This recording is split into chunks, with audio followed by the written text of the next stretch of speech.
And now for a taste of things to come.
And now for a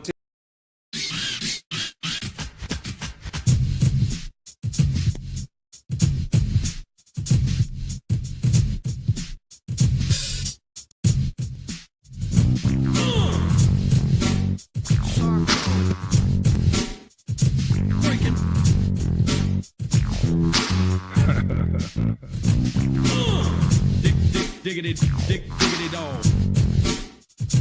Breaking, diggity dog.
And now for a taste of things to come.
I can't hear a word you're saying, James. Oh my fuck. And everyone has been saying it for a minute. Can't hear you, James. I just saw the Wesley Tell James call. we can't hear him. Yeah. Jesus Christ. That's why I left and came back, because when I first came in, Yeah. I had been having issues getting my computer to load. So I thought it was me. Yeah. Did a hard reset, came back in, could hear everything Jesus else. Christ. Ah, boy. Well, that. So 15 God minutes- only knows how long you've been muted. Literally the last 15 minutes. Literally the last 15 minutes I've been muted. All right. Well, Lovely. Well, I guess we're going to have to run down the card again. well, it's a good thing because I'm here now. Yeah. So you have someone you can talk about it with. Valid. All right, let's do it. Nick Yeah, is that's- here in spirit. James! Sorry, Safet, shit happened. Shit did See, happen. this is why y'all need to super chat us if you enjoy our content, so that James can get his shit fixed and shit like this can't always happen. Yes. And this is the guy we rely on for technical shit. Yeah. This is the guy that went above me and changed the default graphic for this stream I did. I had without I just, my permission. Hey, it helps So- with the thumbnail, so- okay? We need a face. God damn it! Listen, we needed a face for the thumbnail because it's good for the algorithm. When you have a face to the thumbnail, people click more. Okay? I did a good thing. The problem though, James, Yeah, and I'm only saying this, to fuck with you. One, yes, you should have told me or talked to me, asked me. Yeah. Second of all, not everyone knows who the fuck Atticus Cogar is. Yeah, well, he's a fuck. So you got to try and use a image on the graphic for someone that people actually recognize. Hey, Granted, this is a GCW show. This one doesn't have too many high-profile people on it. Yeah. But I'm just saying, What? I go with Effy, who's no longer the champion? I mean, come on. well, he's definitely not fine. But if you go back and you watch the GCW World stream today from Tuesday, like I mentioned earlier in Bay Dallas Space, dude was giving an education. Yeah. Effy was giving a fucking seminar that went damn near 4 hours. Go back and check out their stream. But anyways, let's get into the matches. Let's do this. All right. So this is going to be interesting because on the one hand, there was the thing that happened when I was there. He's clearly going to be addressing the fans and his situation. What one would tend to believe he's, taking a step back. However, earlier today they started announcing graphics for people that are going to be at the one night only show at the 2300 Arena, and Matt Tremont posted a graphic with his own fucking face on it. Yeah. So he can't be that fucking bad. Can't be that bad, yeah. If he's going to be at the 2300 show, things have got to be okay. A little bit. You know? That is the hope, anyway. That is the hope. But, as I said, regardless of how serious an injury is, I do hope him a speedy recovery, especially with a back thing, because those things can be a crapshoots from time to time. So I hope he's well. Nick. I hope he's well. No, Yeah, absolutely. absolutely. I would hope he could. For the love of God, please fix it, please. All I know is that everybody at the UCC was concerned, and Triller has since taken the match out of the replays. Mm-hmm. Like, I watched it back the next day or a couple of days after the show just so I could get results for the GCW league, because when I'm there live, I'm in the moment. I'm not writing down results. You know what I mean? I'm enjoying the action live. So I went back to watch it either Sunday, Monday. The show was on a Saturday. The match was still there. The entrances, the whole thing, I was able to watch it back. Yeah. I went back to the stream, I want to say like that Friday or early that Saturday, because I was going to clip it so we could talk about it on Shenanigans that night. It had been completely removed. Mm-hmm. So we can't even go back now and watch it. Probably for the best. But yeah, hopefully Tremont is okay and can keep going, even in a limited capacity. Because dude was running ragged during his championship reign. Yeah, he was. And he's still running ragged. He hasn't really slowed down since he lost it. And if you remember, I sent you a video when I thought we were going to be interviewing Tremont. Yep. That was profiling leading up to his retirement. Yeah. And that was like 2020, 2021. He hasn't So retired. dude has since come back out of retirement, had the run he had as Ultraviolent champion.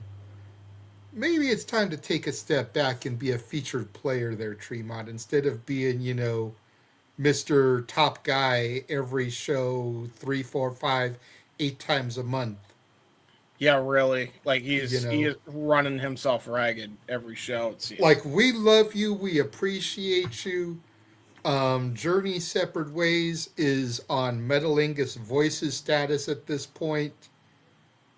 But you ain't got to be going out there every weekend doing this shit. Yeah, really. True that. Absolutely. I mean, if you notice, there's guys that do the GCW loop like when they come near their home territory. Yep. We don't see guys like John Wayne Murdoch every show. We don't see Mr. Danger every show. Mm. We see Cyclope on the West Coast loop. We see Vipress on the West Coast loop. They rarely travel outside of like the Washington, Oregon, California, Arizona, New Mexico, like that little loop right there. You rarely see them outside of that unless it's a big show like maybe Homecoming. Like, we don't need to see Tremont in every fucking city, You're a Jersey boy, stick to the East Coast loop. If you want to make one trip out to Cali a year, yeah, do that. Please. That makes it more special. We come out want there. you to be healthy is the point. 100%. That's at the end of the day, that's what my diatribe is getting at. We want you to be healthy, to continue doing this as long as your body will allow it to be done. Because you got to figure, professional wrestlers already have short lifespans. Deathmatch wrestlers have to be even shorter. Yep. Like my guy. It's all good. Pump the brakes a little bit. Have a couple comedy matches. Think about what Mick Foley did. He went from being that hardcore guy to the guy who pulled a sweat sock out of his tights. That's valid. I'm not saying that we need to get a Mr. Sacco for Tremont, but I mean, I'm scared of you Mr. can, Sacco. you can With have the haha match every now and again. Let me see Tremont do something with the Brothers of Construction. Mm. You know what I mean? That would be a fun little haha. Bear Dozer versus Brothers of Construction. That could be fun. And after we have the typical hijinks that the brothers bring out, the blow-off match can be a death match or something a little bit more ultra-violent. But yeah, let the first couple matches be more in the construction wheelhouse. No riddle boxes. No. But just that more comedic ha-ha type of shtick. I agree with you, good sir. Get well soon, Tremont. Let's talk about the matches. We got Ray Jazz and Dustin Walker. I'm gonna show both graphics here because they both kind of align with the same motif. We also have Effy versus CPA. So in a sense, two guys that we've seen before, Ray Jazz and Effy, taking on two guys we're not necessarily as familiar with in Dustin Walker and CPA.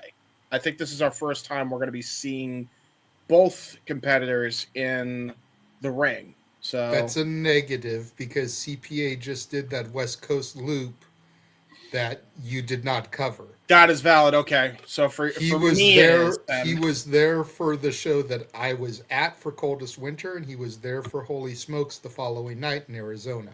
Mm-hmm. This is actually his third show in a row. He's also going to be part of Big Gay Brunch. Okay. He's also going to be part of the stuff in Vegas. Dude comes out to Shania Twain, Man, I Feel Like a Woman. Oh, boy. Okay. Like, as soon as I heard the horns and the Let's Go Girls, I'm like, who the fuck is coming out to Shania Twain? And then I saw this dude, and I'm like, okay, what the fuck? He's an accountant gimmick. Okay. You know, CPA. I see. Okay. And when he gets angry, no, I don't even know if I should spoil this. Don't spoil it. Don't spoil it. Because I want you to be prepared for when he hulks up.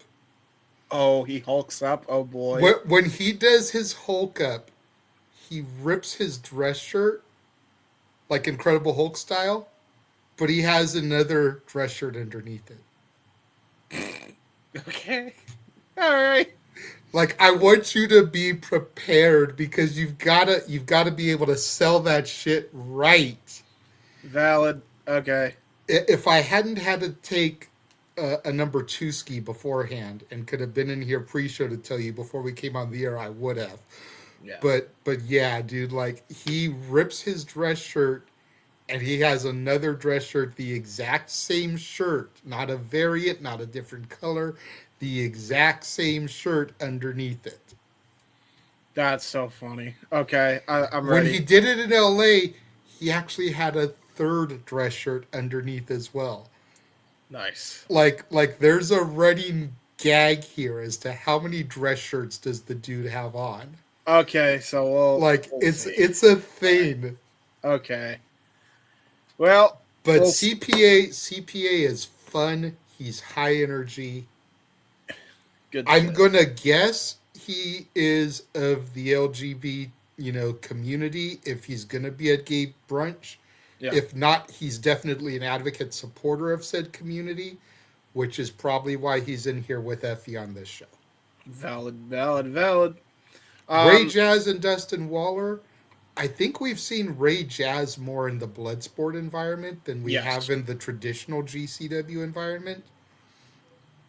So should be interesting to see what he brings to like a normal match situation.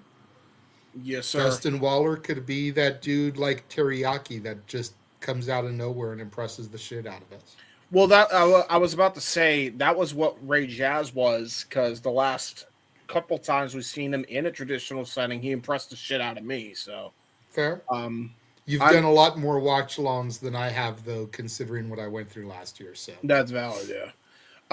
Speaking of somebody that we haven't seen in a while, The Blade, making his singles debut, I think, for SRS, believe it or not, against Jimmy Lloyd. This should be a fun one. We know Jimmy Lloyd has that hardcore in him. Yes. Blade, of course, half of Butcher in the Blade. Yes. Almost makes me wonder if the Butcher is going to be nearby. He's not booked on this show, but with the Collective around the corner, with Mania Weekend around the corner. Yep. Butcher and the Blade versus Bear Dozer. Butcher and the Blade versus Vandal 48. Butcher and the Blade versus Brothers of Funstruction. Versus Butcher and the YDMP. Blade. Well, I didn't want to get them there just yet because, you know, you gotta get a couple of wins before you get a shot at the champs traditionally. Yeah, fair. Traditionally. But I mean, you know, yeah, there's the tag team division in GCW right now is hot. Yeah. And Butcher and the Blade could be a top addition to that. And especially if they could coax the Bunny out of retirement to be with them as well. That could be true. As we get a countdown clock for What's My Name, let's I've got 6, 5, 4, 3, 2, 1, black screen. I just got 2-1 black screen. Copyright notice. I'll pause when the copyright notice goes off, and you let me know when it goes off for you. I will. Now.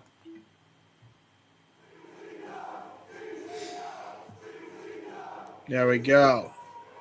Turn it down. Oh, look, we're going back to the coldest winter for Ali and Atticus, which I was there live for.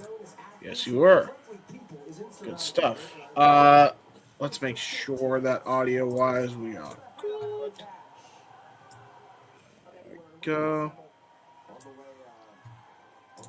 There we go. All right, let me also, while they're running this, let's run down the rest of the card because we haven't gotten to it yet. There's only 3 more matches. I may pull your attention off because there's something you need to see in this match if they show it here. Okay. Because it definitely plays into the current storylines and everything. Okay. But you can bring a match up. We can talk about it, and I'll let you know if you need to pay it. Okay. Let's do this one. KJ Orso, Don Freeze. Don Freeze has been impressing me, but it's KJ's time right now. We're almost a year from when Fuego died and KJ was born. KJ needs to get some serious stride going here. Right. Well, we'll see how it goes. I was very impressed with Don Freeze, but yeah, I agree with you. Watch. Oh, shit. Okay. I think I saw this. I did see this. Oh, shit. He was trying to protect Allie. Okay.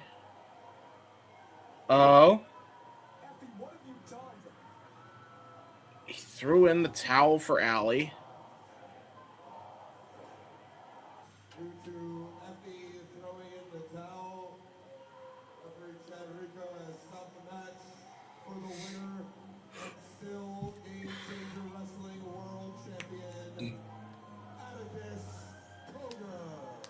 Allie could have won the championship there.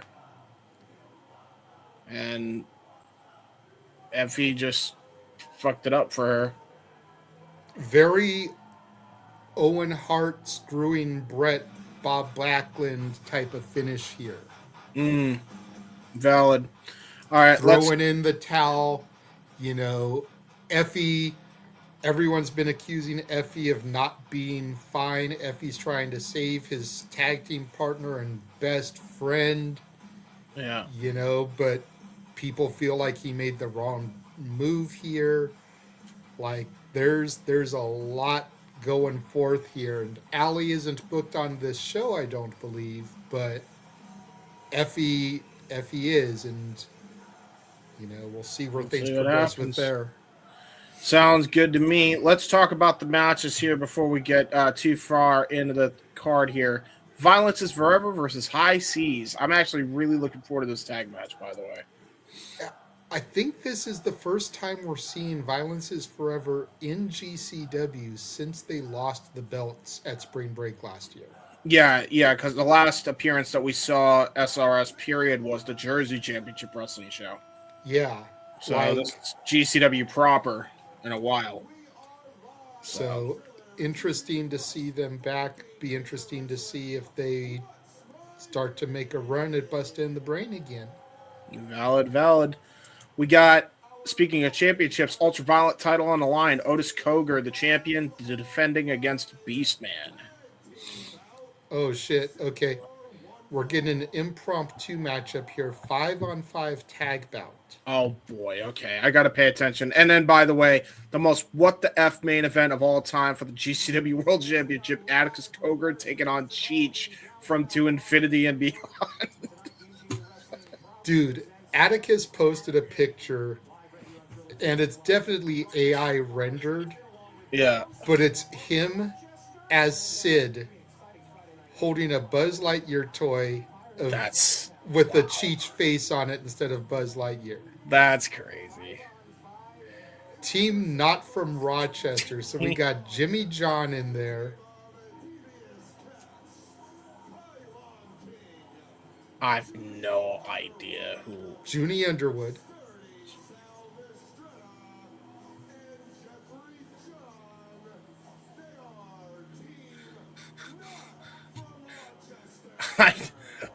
They didn't have graphics individually for these guys, so I don't know who's who. Oh, no. No. Okay. All right, so Junie Underwood, Jeffrey John. I missed the other ones. Just put Team Not From Rochester, because that's what they're calling themselves. All right, screw it. I'll just do that, I guess. Flying Ryan. I guess Team From Rochester.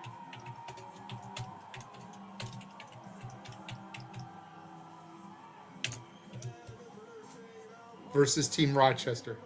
Team Rochester. Got it. Okay.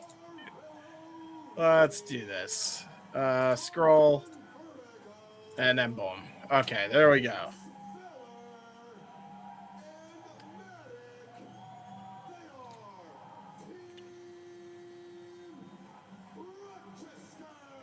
Poor Scarlett Donovan has to get the hell out of there.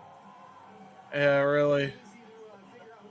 Is this that small-ass ring that they had for the Superpower Slam show, too, by the way? Because the ring looks smaller than usual. Possibly. Oh, boy. But at least it's being shot straight on, unlike that one show that you guys did that had, like, that funky angle. Yeah. Yeah, that's exactly it. That was exactly the show, Superpower Slam.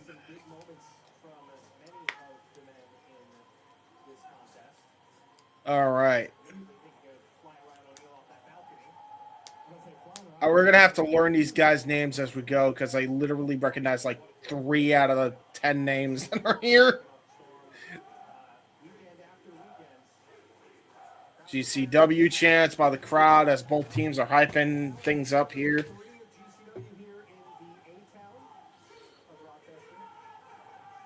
Oh my God. Everybody. All right, so we're doing a huddle sequence here for both teams here. When Team Rochester's doing the huddle, Team Not From Rochester is like, whatever. Yeah, really. Bell rings are underway. I don't know who either person is, and I feel bad. One guy's name is Vertigo because it says it on his tights. No idea who this guy is, but he just got arm dragged. Vertigo now trying to go for a look like a Vertigo. Von Vertigo. Ooh, nice little jackknife cover by the other guy. Into a cover. Nice lateral press as well. Nice trip up. Ooh, good counter. Whoever this one dude is, he's got a football on his arm. Like, he is just not putting that football down. Hey, listen, man. It's all about the football sometimes. Where's Bobby Boucher with that high-quality H2O? Yeah, Fallon. Okay, now a tag into another guy I don't know. DC, I'll call him at least. And not to be confused with DC Universe. DC and Vertigo now going at it. Now Von Vertigo getting a knee strike by DC. DC now Irish whip. Ooh, looked like it was going to go for a sling blade. Trying to go for a back elbow. Got countered. Uh-oh, got caught into the burning hammer position.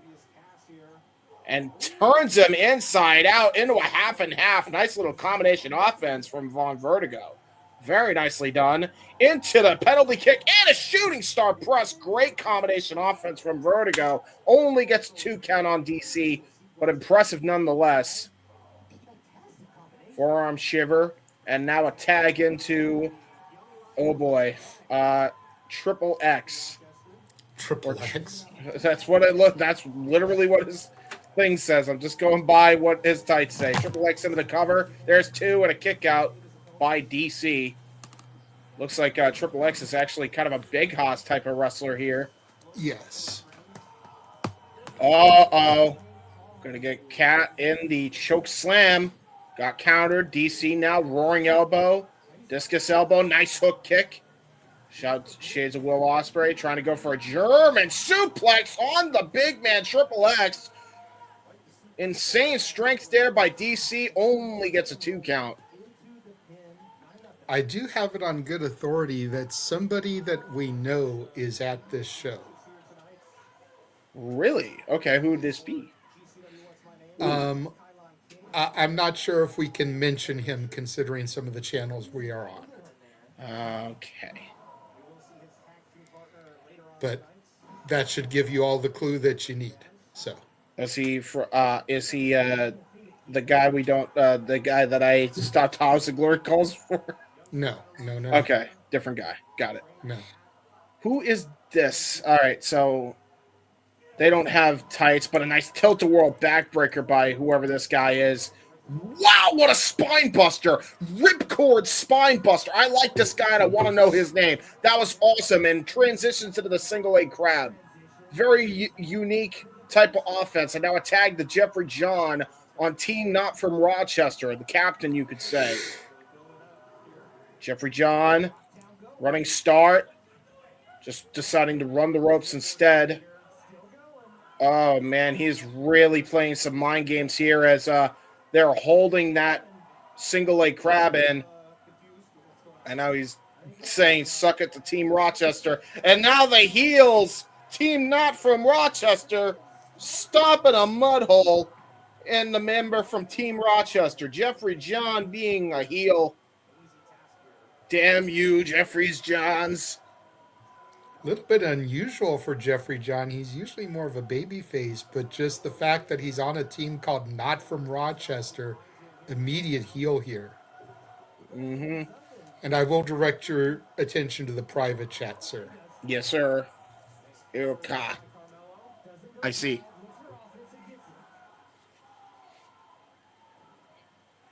Ooh. Oh, nice little flatliner by whoever this guy is. Yes, great move from Mr. Whoever this guy is. And he wish I tags knew in his whoever name. this guy is. Whoever this guy is, yeah.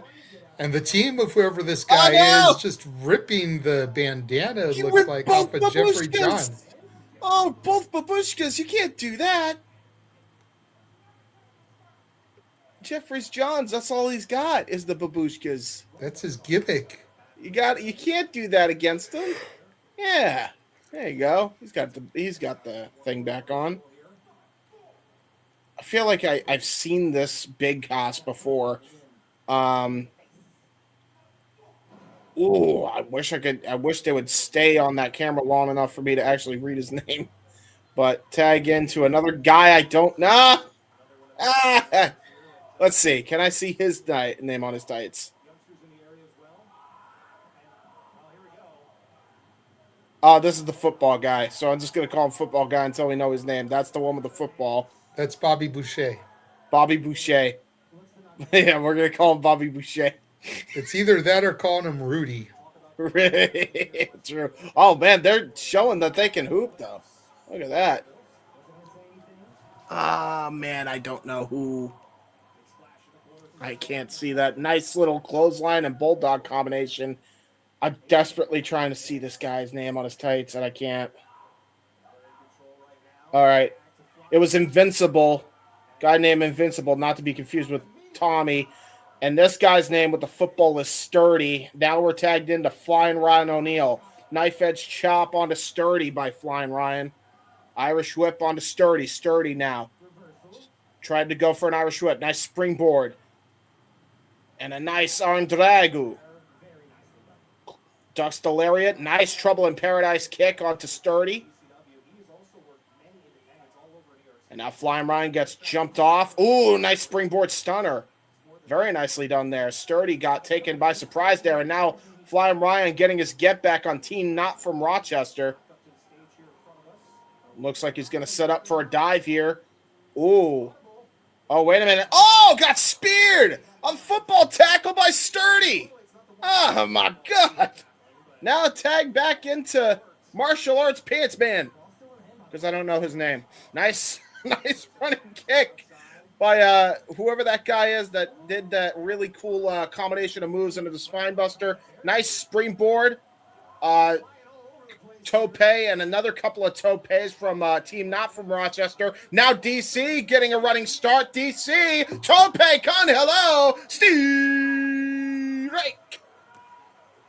Oh, God. Flying Ryan is about to do a dive here. Oh, what the hell? Oh, shit. Okay, Spinebuster dude is about to do a suplex onto the pile here. Oh, God. And everybody's down. Let the bodies hit the floor. Let the bodies hit the floor. Let the bodies hit the floor. Ah! Yeah. A tribe of extreme has risen again. Sorry. Damn it, James. You know the rest. You know the rest. Up the big hoss number 3 getting assaulted. I believe that's Invincible. Getting triple teamed here by Team Not from Rochester. Oh, no way. Oh, my God. Look at the strength of Invincible. Are you kidding me? With DC and Jeffrey John on his shoulders, and now Triple X with the tag in. I think these two may be a tag team, judging by how... Are you kidding me? Oh, my God! Triple Samoan drop!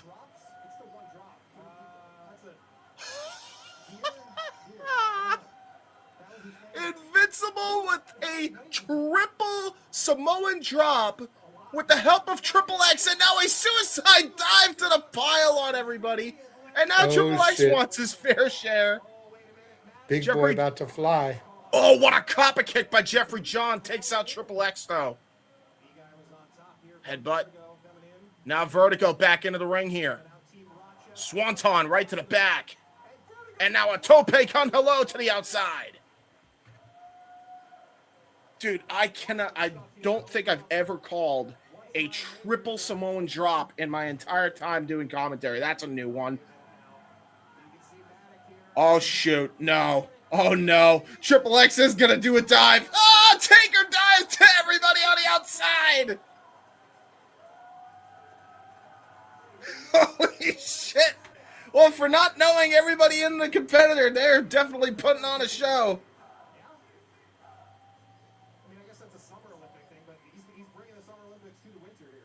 That is insane. Wow. A tag maneuver here from the skinnier guy in Team Rochester into a nice frog splash from the top rope, from the top of the shoulders of Triple X, and a frog splash breaks up that pin by DC. Triple X with a shotgun drop kick from the middle rope. Jeffrey John now from the top with a stunner. And now Sturdy with heavy artillery into a mother effing bomb of sorts.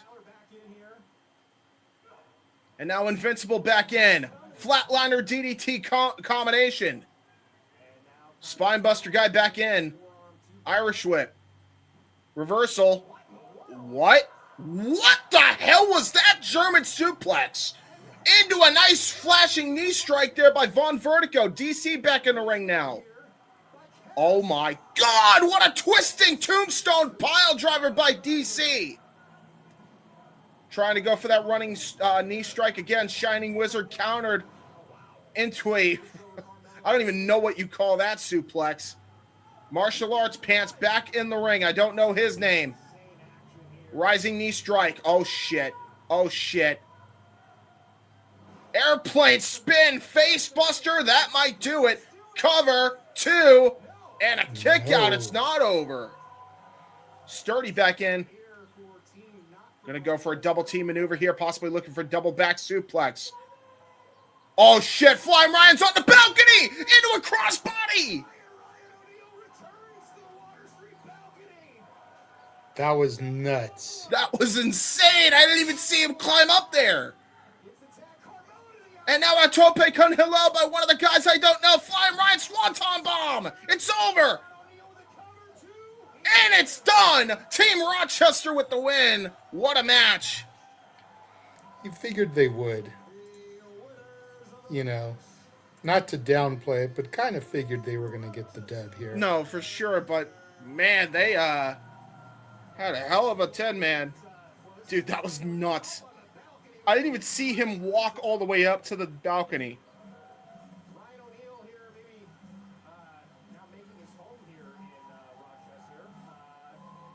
I have no idea who the Big Hoss team is, but I want to see more of them as a tag team in GCW. Bring them back because they showed out. And then the other guy from Team Not From Rochester, he did a hell of a ripcord spine buster. He did the most innovative German way to get into a German suplex I've ever seen to bring him back also. Couple of tremendous talents. Yeah, 100%. Really, really good talents.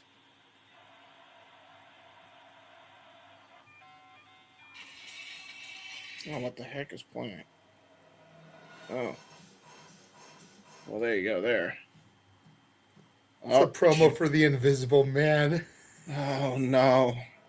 Oh, no. No. Not the Invisible Man. Not again. No. Please, no. Just remember, you guys are going to have to call this madness as the Sandman takes on the Invisible Man. No. No, no, no. That can't be it. No, please, no. No, please, no. Why would you do this to the Sandman? I mean, I know he's the Sandman. But no! No, come on! No! Oh, sake. Just remember this, okay? Assuming that Joey Janela is not working everybody, the Sandman asked for this. The Sandman asked for this match. Please don't. I want him to fight a drunk. The whole point was for him to fight a fellow drunk. Oh, come on, man. I didn't know they were going to go on the nose with the whole man versus man thing. Anyway, here comes a member of the FBI dojo, Ray Jazz. From New Jersey area, taking on Dustin Walker. I'll tell you right now, Ray Jazz is a lot more of an authentic Italian man than friggin' Tony D'Angelo ever hopes to be. Damn. That one's for Noah. By the way, speaking of, because that's the only way I could think of segueing him. Thank you very much to Noah Foster for the literally last minute request to fill in a Jeopardy board for the Wrestle Collective Jeopardy that we did on Thursday. You all can go check that out on the Wrestle Collective YouTube channel. You can check that out, in fact, right now at the Wrestle Collective on the YouTube channel. Go check that out right now. It was a really fun time. Go check it out at the Wrestle Collective on YouTube. WC Worldwide. You can see the link tree right there. So, yeah. Shout out Noah Foster for getting that together for us. There you go. All right, we got Dustin Waller taking on Ray Jazz. Man, Ray Jazz, like, looking more chiseled the more I see him, man. This guy is definitely a young prospect to watch out for sure. Now, collar and elbow tie up here. Oh, he just slapped the taste out of. I think he just slapped his ear. I think that dude just boxed Dustin Waller's ears. Did you see that? The way he. I missed it. I was looking at something. Fair. He was like, he got him in a collar and elbow, bang, right to the ear. Jesus. Yeah, he's a smash mouth kind of guy. I like it. All right, Jazz, Dustin Waller.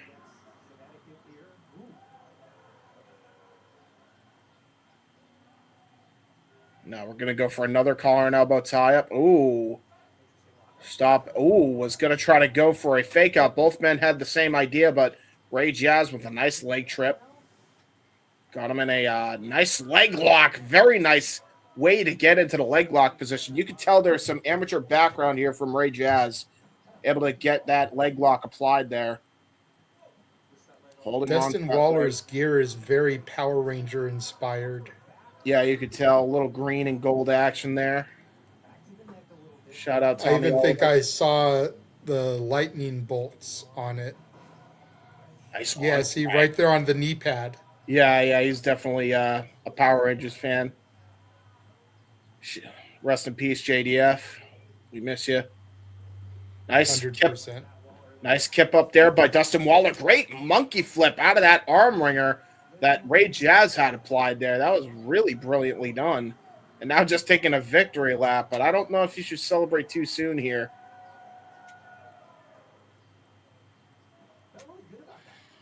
I mean, the move looked good, but his arm's still hurting. So you might want to concentrate on that adrenaline to use on your opponent there. And now just got caught by Ray Jazz. Going to try to go for a stun gun, got countered. Dustin Waller. Ooh, nice little fake out and slaps him across the face. Ray Jazz tried to charge in, got caught with a shoulder thrust. Nice. Oh, what a bro kick! Are you shitting me? That could do it right there. I think you might be right. I think this might be it for Dustin Waller. Thanks for coming. Gut wrench suplex deadlift by Ray Jazz. Somebody I don't know if I'd even call that a suplex. That was just a throw. He chucked him. Yeah, he chucked him like a sack of shit. He's about to do it again here. Jesus, man. Ray Jazz definitely studied some tapes from The Bar. Really a fan of Claudio Castagnoli and Sheamus matches, clearly. Look at the way he's got this little Greco-Roman knuckle lock arm ringer applied. Shades of the Undertaker here from his Big Evil days.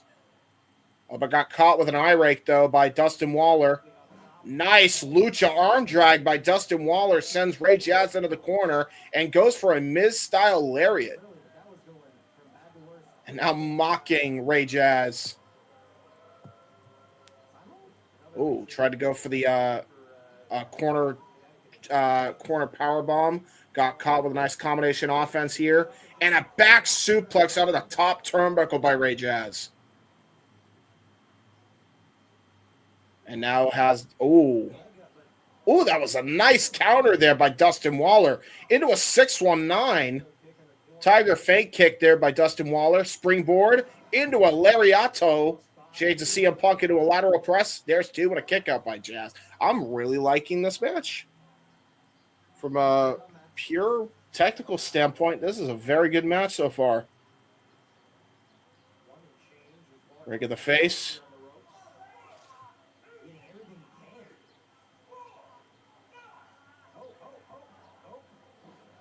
Damn. He had till 5, says Dustin Waller. Had till 5. That is valid. He is correct. Ray Jazz now trying to get back into his maneuver here, or trying to come back to it. Ooh, brutal knife edge chop here. And another knife edge chop.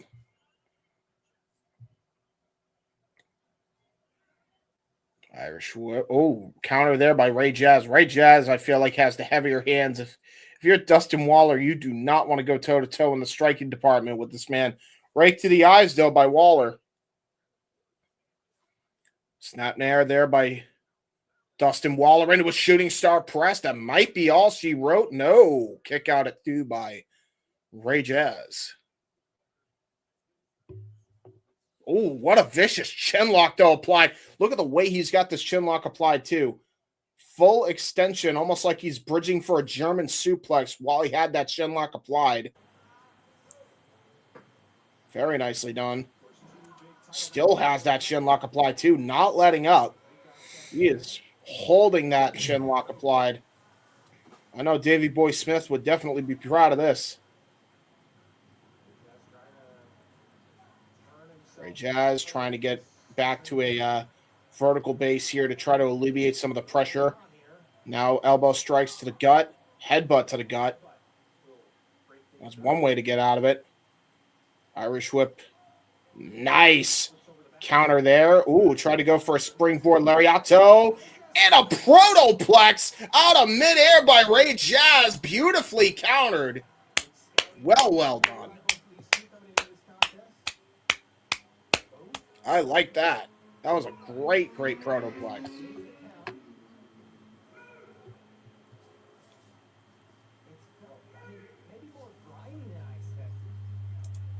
And now both men trying to get back onto their feet. Dustin Waller. Ooh, nice, almost like a Japanese arm drag. Another one. They're almost like kind of a sumo toss there. And a German suplex to follow up. Ray Jazz is definitely a talent to watch out for in the future. Running into a crossbody. Ooh, a kick right to the face using the top turnbuckle to his advantage. And a nice springboard lariat from the top rope. Goes for a cover. There's 2 and a kick out by Dustin Waller. Very nice, very evil. Yes. Good matchup so far. I'm really enjoying Dustin Waller. He's really impressed. Both men really impressed me tonight. I feel bad. I haven't given the last 2 matches the time of day. Yeah. Because I've been trying to find a clip on my computer that I just located, so now I can actually get back to giving these guys the respect they deserve. I feel so horrible. No, that's fine. Don't worry nice about it. springboard clothesline there. And a follow-up springboard cutter by Dustin Waller into a cover. There's 2 and a kick out by Ray Jazz. Not out of the woods yet. Dustin Waller almost got the win there. Looks like it's morphin time now, kicking this into another gear. Yeah.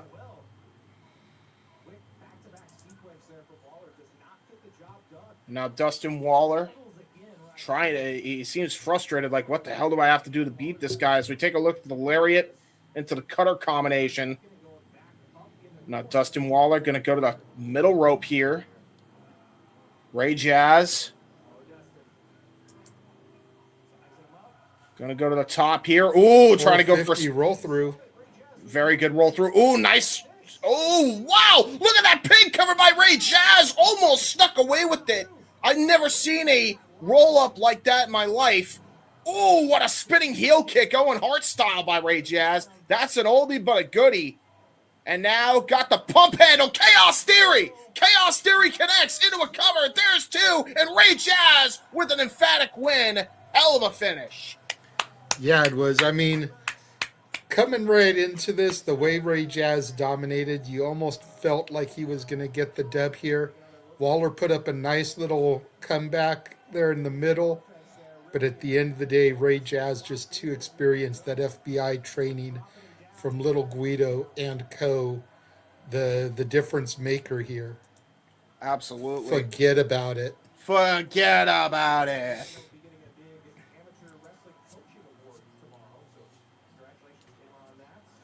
Yeah, you can tell he's got some influence, man. Him and Zach Clayton are 2 of his top prospects in the actual dojo as well, by the way. The referee just putting Waller on his shoulder and carrying him out. Yeah, he got fucked up by that chaos theory, for real. Oh, wait a minute. Cousin Cogar and Cogar bald on screen. Christian Napier speaking to the crowd.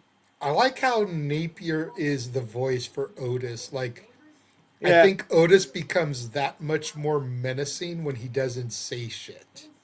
And Christian Napier already has that punchable face. So for him to be the guy talking the trash for Otis just makes things so much better. Shout out to Slick reposting the stream here. yes, thank you very much, Thank good you sir. very much, Slick. We What's up, appreciate brother? you, brother. By the way, a hell of a match between Ray Jazz, and I'm going to do some tweeting on the SR Studios giving both guys props. I don't know their socials, so I'm just going to hashtag their names. That's fine. Just make sure you hashtag GCW name at the same time because that's the official hashtag for the show. Yep. GCW name, you said? Yes. Got you.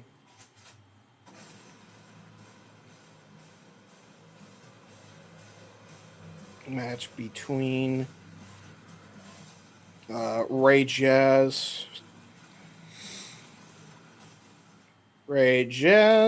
and Looks like we're getting ready for some tag team action. Violence is Forever versus the High Seas. Up next here on the GCW What's My Name Watch Along, presented by the Simply Reliable Studios and the Wrestle Collective. Thank you very much, guys. Worldwide. Shout out to the 40 of y'all watching across the channels now. Yes, sir. Thank you all very much for tuning in. Make We sure you pay appreciate it. attention to the graphics along the top of the screen, as that is where you can subscribe to and follow all the people involved with the Simply Reliable Studios and the Wrestle Collective. Please do. We don't always do watch-alongs on the X here. We've been trying to do them a lot more frequently, but when we do have multicasts and simulcasts, like will be the case tomorrow, we've got Elimination Chamber and we've got GCW Baller Blocking. Both shows can't be on the X at the same time. Yes. You can only stream one to an X account. So one will have the GCW, one will have the WWE. So if the WWE show isn't on the X, theoretically speaking, and you want to see our coverage of it, you've got to follow these YouTubes to be able to see the coverage. Yes. And likewise with the GCW, if you're a guy who's not a WWE fan and would rather see our cover of the GCW stuff, got to be subscribed to these YouTubes so you can see it if you're not following the X account that it's on. Indeed. Please do that, everybody. We love to see the interaction. And if you enjoy our coverage, feel free to donate, whether live or after the fact. Super chats, are open for the channels that are monetized. Give a small donation. It goes a long way into thanking the people that are here, both on camera and behind the scenes, bringing this all to you guys. Yes. We got to get the we already have Shop.c, but we should get another PayPal for games. Personal PayPal, whoever. Yeah, Violence is Forever now in the ring. Dominic reminds me of a guy that used to train out here in SoCal, was a buddy of mine named Luis Tapia. Just the way he dresses, even some of his facial features remind me of him. I know it's not him, clearly, but just big resemblance, big muscle memory there. Yeah. Seeing him takes me back to that dude. He was a good friend of mine, a member of the Nobodies, which I've got a t-shirt for, And then High Seas here, with the sailor gimmick, remind me of a team we used to have out here called Anchors Away. I'm loving it, though, man. I'm loving this team. They actually wore camos, though. They wore fatigues, like actual military would, unlike these guys. This guy just has, like, the captain hat and jacket. That's fair. Got Captain Nick Ando and Cloudy. But is it cloudy with a chance of meatballs? This is true. I did have spaghetti and meatballs for dinner tonight. So, you never know. I haven't eaten much today. I killed off this box of Cheez-Its that I opened during Simply Predicting yesterday, Yeah, just fair. to mess with Noah because you know him and the Cheez-Its. Yeah, fair. So I killed this box off earlier. I'm not starving, so maybe I'll eat something light for dinner tonight. I've got a couple of salads in the fridge, Maybe make me a couple of taquitos and have a salad, or make me a sandwich and have a salad. Look at you being healthy, man. I feel bad now. I went big back tonight. You over here carbo loading with the spices, a meatball, and I'm over here talking about having a sandwich and some salad. Forget about it. Look. I am one of the least healthy eaters that there is, okay? I've got so much processed frozen food up there, but I do try to eat healthy, you know, as much as you should be eating junk, like once a week cheat day. I usually try to have 1 or 2 days a week where I eat just straight healthy. Yeah, valid. Well, we got because I eat so much crap. We do have Kevin Koo taking on Captain Nick Ando to start this contest here, as we're seeing some great combination offense here. It looked like Kevin Koo was going to try to go for almost like a Japanese arm breaker there, shades of Penta, El Ziado Miedo. And teaching kids to throw gang signs in the 2020s. That's fucked up when you put it like that, but yeah, that's valid. Stop me when I'm telling lies. You're not wrong. You're not wrong. Collar and elbow tie up here by the captain and Kevin Koo. I do love the tats on Koo. That back tat is massive, dude. Yeah. Yeah, Kevin Koo with the advantage on the Greco-Roman knuckle lock here between the captain and Kevin Koo. Nick Ando trying to get back. Donovan in the ring as the referee here. Right on top of the action, as she always is. And look at how immediately when Nick Ando was trying to get out of that predicament, Kevin Koo immediately knew. Look at the way he's got this cinched in. This is just brilliant mat work here by Kevin Koo. Absolutely brilliant. Just got him in a clover leaf like it was nothing.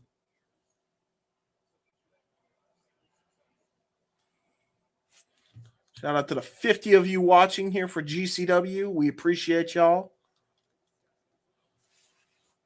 As we get a, oh my God, nice, brilliant, just a wrestling takedown. And now just absolutely disrespecting the captain here by Kevin Koo. Yeah, violence is forever with that take no prisoners attitude. And I think that may have just made the captain mad. Oh, Jesus. Smashed the shit out of him. And he may live to regret that, as Dominic Garrini now getting tagged in. Violence is forever, showing that violence party in full effect. Hesitation drop kick by Kevin Koo. And now Dominic Garrini into the Manhattan drop lariat combo there by Kevin Koo. They are former GCW tag team champions for a reason. Up until YDMP's reign, I believe they were the longest reigning GCW champions for the tag division in history. Tag into Cloudy now. Cloudy going to try to give his captain a break. Back elbow strike. Straight jab by Dominic Garrini. Tried to go for a waist lock, did Cloudy. And then just got absolutely mollywopped with a full throttle right to the face, canvas style, into a sliding D lariat and senton combination. Hook to the far leg and a kick out by Cloudy. I just put a post out sharing the stream and everything, and I noticed that Dustin Walker actually liked your post about his match with Ray Jazz. Sweet. We love it. Love to see it. Shout out to you, Dustin. You had a hell of a match. You and Ray Jazz definitely are future names I'm going to be watching out for, my friend. Good shit. Just gave him a follow. Apparently, he's a Deadlock Pro Tag Champion That makes sense then. That makes sense why he's so damn good. and a PvP Wrestling Lineage Champion, whatever company that is. Nice knife edge chop there by Dominic Garrini, and a suicide dive by Cloudy. I think that Captain Nick Ando was trying to create some diversion here, and now they have the full control here, High Seas does, against Violence is Forever. Now tag back into the captain. Oh, captain, my captain. Be right back. I'm going to cut the lights on so I'm not so dark. Yeah, valid. Nice drop toe hold, double stomp combination. Into a camel clutch here by Captain Nick Ando, and a drop kick right to the mush of Dominic Garrini. Into a cover and a kick out at one, barely a one count on that one. Kevin Koo holding on to the tag rope as Cloudy is just waiting on the apron. And there's Captain El Capitan on his tights. Nick Ando just absolutely brutalizing Dominic Garrini here, but there's those you want to be on the lookout for that MMA prowess that Dominic Garrini holds. Both of them have MMA backgrounds in Violence is Forever. Tag back into Cloudy.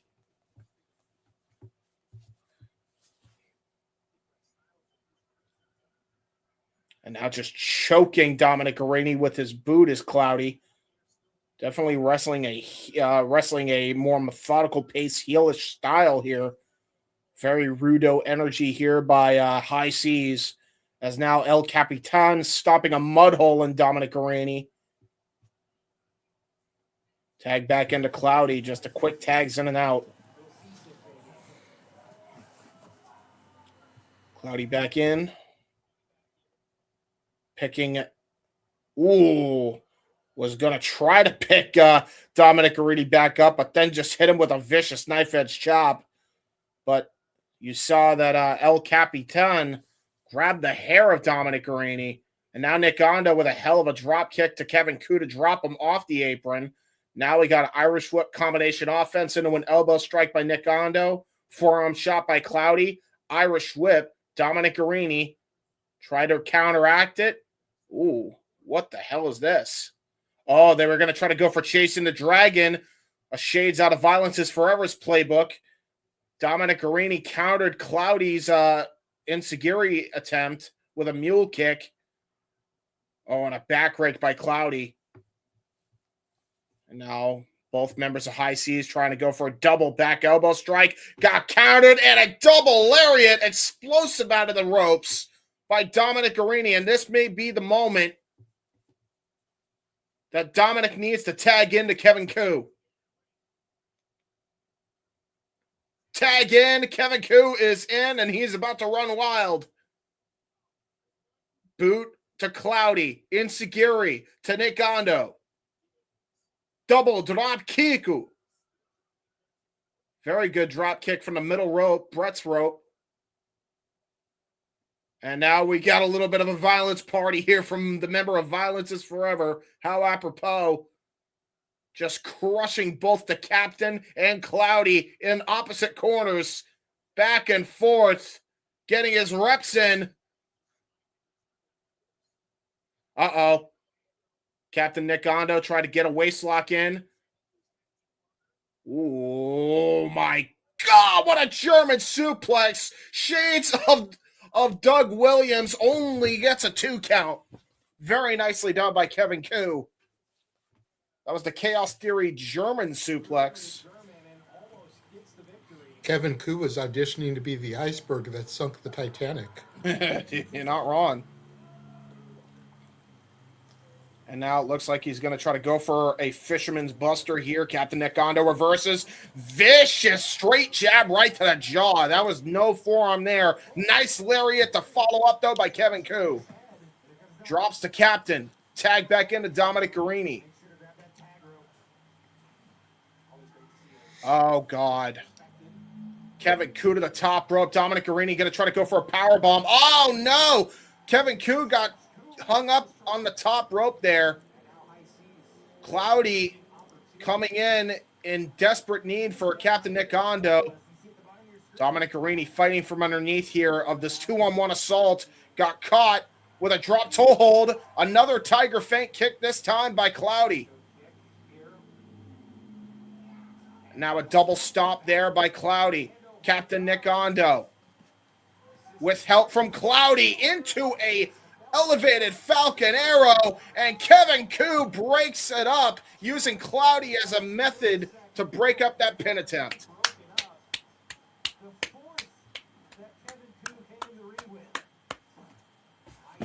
Oh, drop my phone.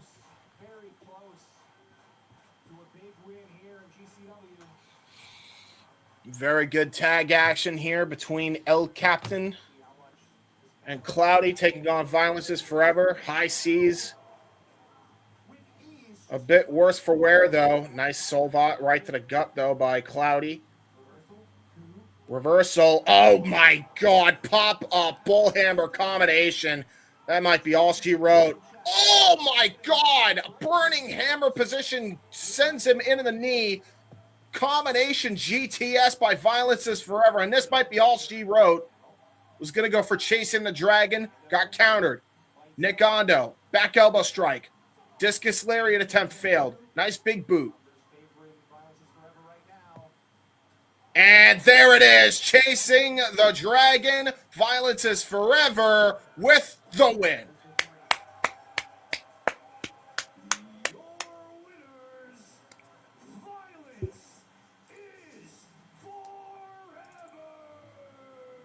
Very good matchup. Good stuff. Indeed. Really enjoyed that tag match as well.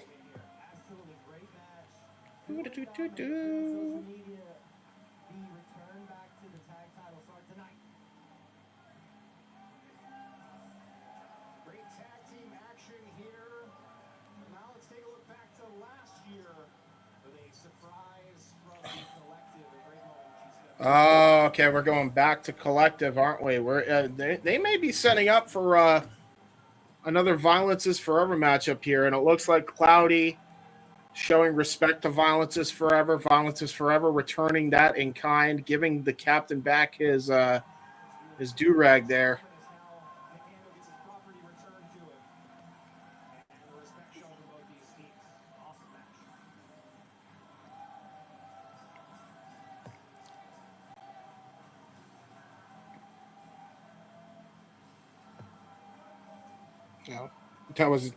I'm using that. I love that they come out to zombie, by the way. You noticing that? Oh, you love it. Let's go here. We don't need to hear me twice. Oh, wait a minute. Oh no, Cluster F forever. Yes. Megan Bain and Joey Janela were working over the man like Therese. Chris Bay came out. But he was not the entrant. No, nay, nay. It was young Brody Lee Jr. Yeah, it was his first win in pro wrestling history as far as I remember. It was his debut. Yep. Brody Lee Jr., who's been being trained by Natty Neidhart and TJ Wilson. Slapping the crap out of Joey Janela. Duck the clothesline. Clothesline from Brody Lee Jr., turning Janela inside out. Kick to the midsection. Stunner. Sent Janela over the top rope so Brody Lee Jr. could win the Clusterfuck Battle Royal.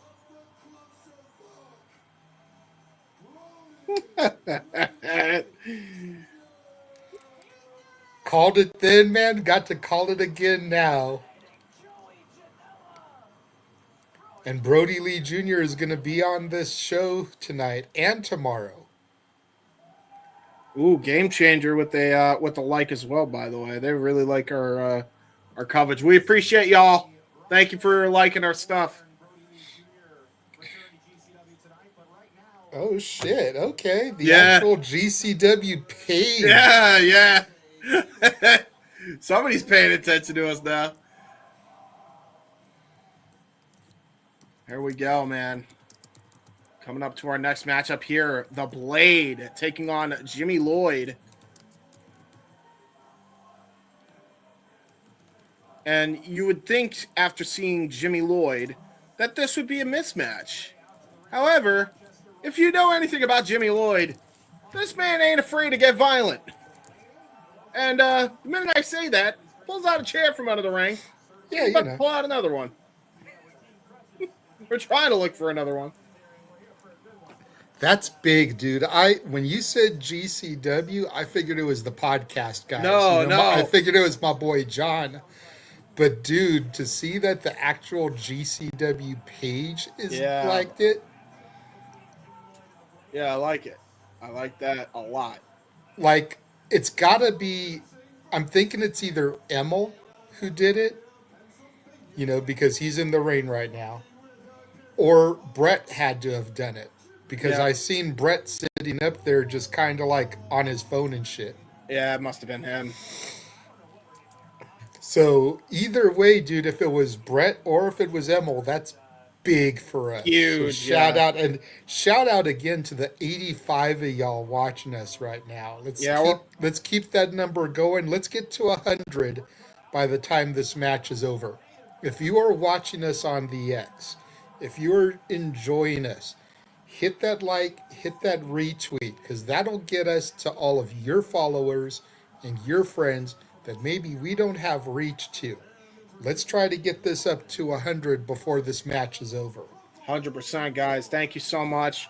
And look at this, by the way. The Blade is hyped to be here. The crowd in Rochester really loves them some Blade from the area of Rochester, New York, by the way. Oh, Jesus Christ! Oh, okay, Jimmy. Fuck it, I guess. Just toss the chair right into the head of the Blade and give him a concussion, why don't you? Didn't even wait. I'm just going to chug it. That's it. Well, dude, with somebody who is as established as the Blade, Yep. Jimmy's got to hit hard, hit fast. Yeah, and he try does. to leave his mark. That's valid of you. Valid to say. Jimmy's no rookie, but Blade is a TV wrestler. He's had the major company recognition and presence. A victory over the Blade for Jimmy does huge things. Yeah, valid. Jimmy Lloyd just absolutely damn near concussed the Blade. And the Blade is still feeling the effects, I think, of those shots. And now another water bottle to the head. Look at the water just flying into the camera lens of that camera operator. Dude, let's have the Blade team up with Busta and the Brain. Then it's Busta, the Blade, and the Brain. Somebody actually came up with a really good trio for AEW that they could team up Mark Davis with the Butcher and the Blade for the trios division. I really don't hate that at all. Nice toss into the chairs, though. Jimmy Lloyd just got his receipt in the form of just getting chucked into the front row. And now the Blade, oh God, he's got a chair now. When the Blade has a weapon, I'm scared. Ow. It would be a whole new Triple B. It sure would. Now tossing Jimmy Lloyd back to the outside. And a chair right to the head of Jimmy. Blade getting hyped now. Yeah, the crowd loves them some Blade. They are happy to see him. Now, is Blade still in AEW or has his contract expired? Yes, he is still very much in AEW. So much so that the Young Bucks actually liked a tweet of theirs recently saying we haven't been used. So I happen to think we might be seeing them back sooner rather than later. But until then, I don't want them with Mark Davis. Put them with Tommaso Ciampa. That actually works. That's fair. Yeah, because Blade and Ciampa have a resemblance to each other. I didn't catch Rob's name, but I did catch Colin Delaney's name, who was actually the commentators of this event. Nice rising knee strike by the Blade here, and a vicious DDT, short-range DDT. When's the last time you saw a Jake Roberts-style DDT like that, and a kick out by Jimmy Lloyd nonetheless? better question is, when's the last time you saw Jake Roberts DDT like that won a match? That's a valid point. Whoa. I can hear myself. Whoa. That was scary. I accidentally got unplugged. It's okay. Elbow strike right to the jaw of the Blade. Oh, shit. I think Jimmy Lloyd might be setting up for a toss into the chair here. Maybe going to try to go for a hammer throw into it. But before he could do that, you'll notice that the Blade actually went to the opposite corner where the chair wasn't there. That was brilliant there by the Blade. Knife edge chop. Vicious knife edge chop by the Blade. Irish whip. Another knife edge chop. Oh, shit. Was going to run right at him. Oh, good scoop power slam by the Blade into a cover. There's two. And a kick out by Jimmy Lloyd. Oh, God, now he's got that chair. They are desperately trying to keep that chair in the corner. That chair is desperately not wanting to be in the corner. Oh, God. Oh, Jesus. Trying to go for a full-on tackle. Got caught into the chair and a cutter by Jimmy Lloyd. The Blade may be concussed again.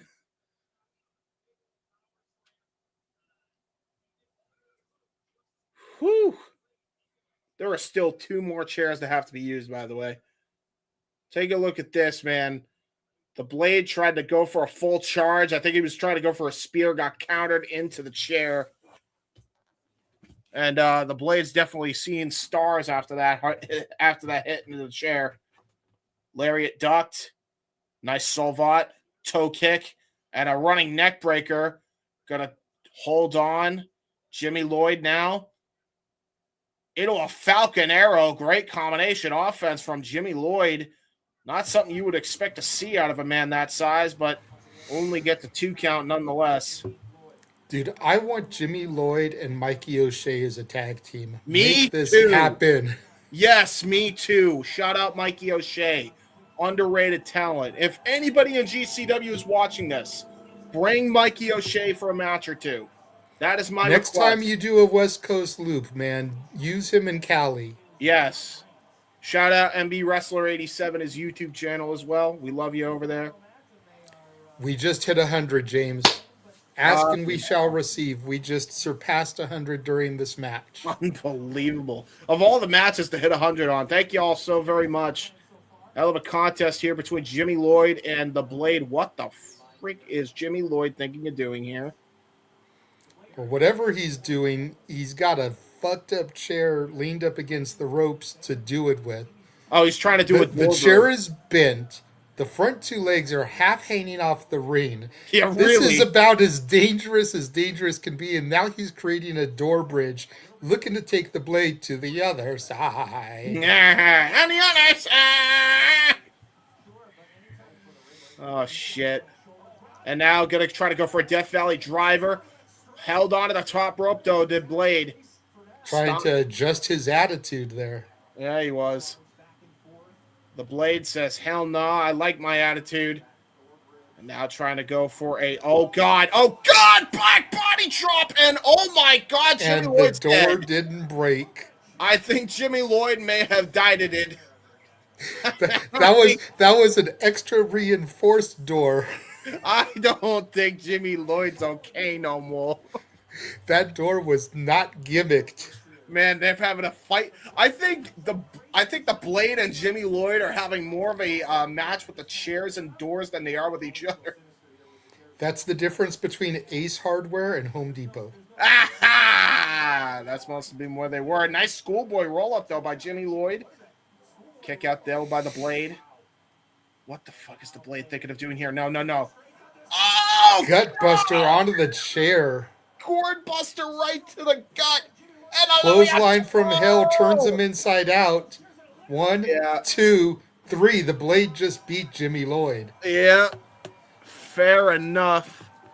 Now, see, this is interesting because what does the Blade gain by beating Jimmy Lloyd? Mm-hmm. There's no reason for a talent like him to beat a GCW talent like that unless something more is going to be done.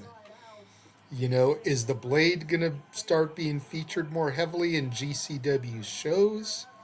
Like we talked during the pre-show, could we possibly see the return of the Butcher coming forward? It looks like the Blade wants a microphone. Let's go inside the mind of the Blade here. We're about to hear it. I mean, this man is from Rochester, so that might be all the reason you needed. Yeah, but again, there's no point in it. Just want to take a quick second. Major back surgery a couple years ago.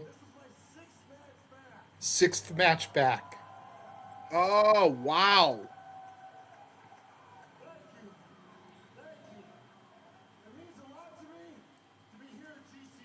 Means a lot to be here in GCW. Means even more for it to be in Rochester. Damn, man.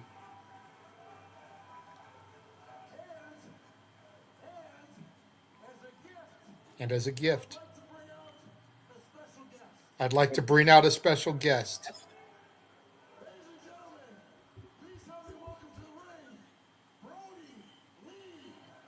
And he's bringing out Brody Lee Jr. Hey! We just saw him! Brody Lee! Dude, just look at how much he's grown in the year since that clip we saw. Bro, what the fuck, man? And it hasn't even been a full year, because that was April of last year. This is the end of February. Brody Lee Jr. Shout out to Brody Lee Jr., dude. Wow, man. Crowd is eating it up. He's got a microphone in hand as well. Brody calling for the music to get cut.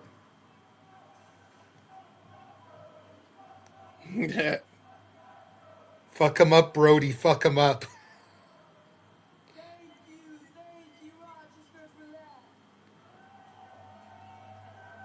Wow. There he is. It's great to be back in my hometown of Rochester. That's valid. So many great things have come from Rochester. Let me name a few. Wegmans. The wrestling scene he's putting over. Greats like his dad. Soon to be me. The And of course, Blade! the Blade. Give it up for the Blade. I mean, hey, I agree.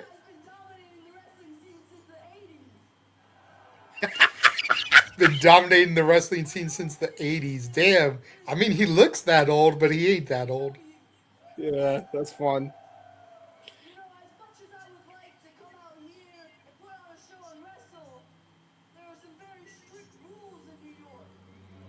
As much as he'd come out here and like to wrestle, there's some strict rules in New York. I don't make them. I don't make them. But he doesn't think New York realizes who he is. New York doesn't realize he's a goat. That New York doesn't realize he's a legend. He's cutting a heel promo here.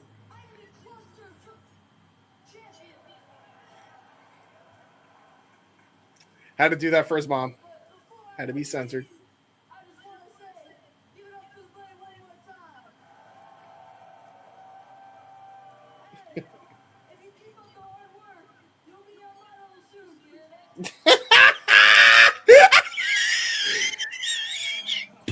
Brody cutting a hella heel promo.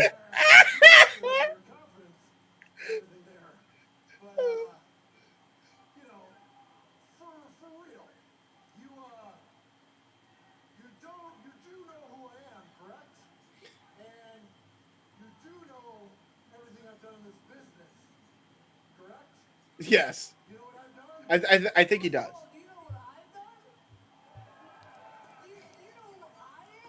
Do you know who I am?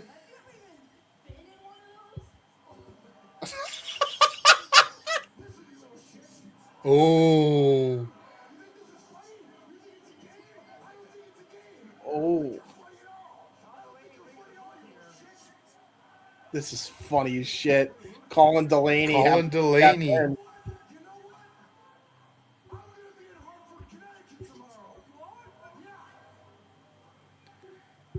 No chance.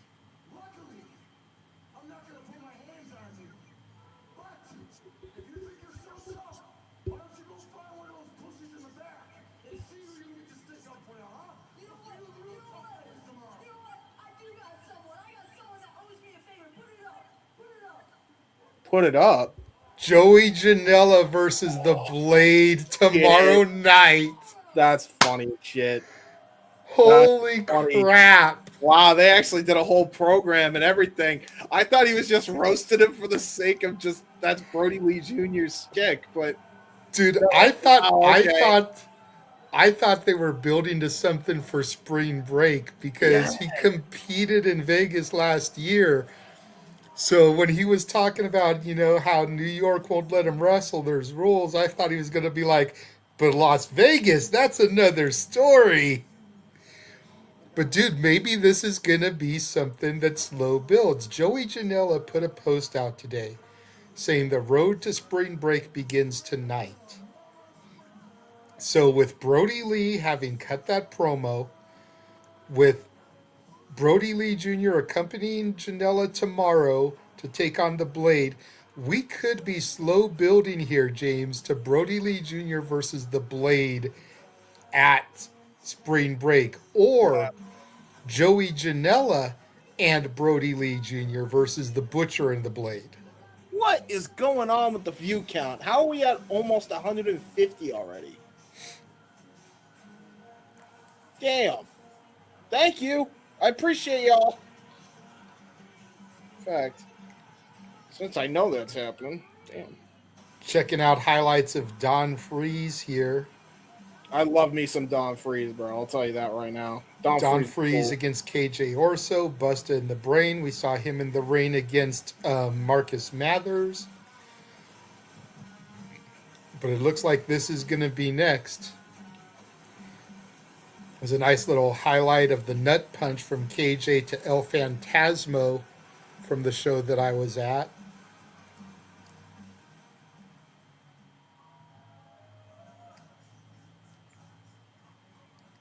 Yeah, I'm going to have to run this back so I can screen cap that graphic so we have it for tomorrow, just in case they don't post it. Yeah, really. That's crazy, bro. Whew. Good little piece of business. I just tweeted that out. And we're now past the 150 mark. I don't know what is going on, folks, but thank you very much for tuning in. James, how many times do I have to tell you? How many times do I have to educate you? You were doing it for Daytona. You were doing it for the Super Bowl. Every time you put out a tweet like that, tweet the X link and put the hashtag, and people will come. They are coming. They are coming. Because I tweeted it during that last match.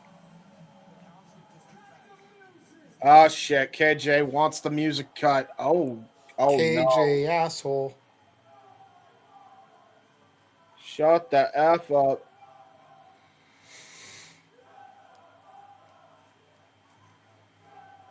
Scarlett's like, I'm just going to stand here and let them shower you with this hatred. Hey, they ain't talking to me, says Emil. Dude, I want to see Emil versus KJ at spring break. Make that happen. I want to see it now. They built it up for me to want to see. And also, good to see you, Matt. Good to see you, my friend. We are doing well. Oh. Here comes Don Freeze. Oh, wait a damn minute. No, this is somebody else, some other ring announcer. Oh, that's the ring announcer. The other ring announcer for this show.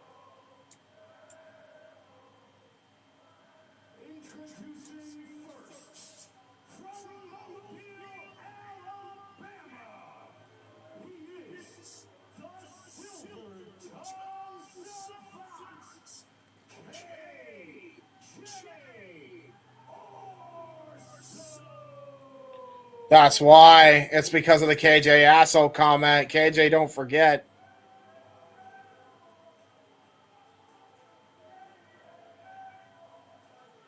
Crowd still chanting it at him. KJ asshole. Well, he was given the microphone, and the ring announcer before. And now using Scarlett's hands to cover his ears. Well, here comes Don Freeze. This should be an interesting matchup again because we were impressed with Don Freeze when he fought Ruckus. So we'll see how he does here and fares against KJ Orso. Is that a raccoon mask? It is a raccoon mask. And look at I am so leaving that joke alone. Look at that. Look at the. Look at I am just gonna say this, yeah. and I'm gonna say it as politically correct as I can. A black man should not be wearing a raccoon mask. That's fucked up. Think about it. Yeah, that's fair. Although, did you see it? Did you catch his shirt? Did you catch his shirt? Yes. That's awesome. I love that shirt. Straight out of the freezer, baby. Oh, that's fucking funny. I like it. Let's go Don Freeze.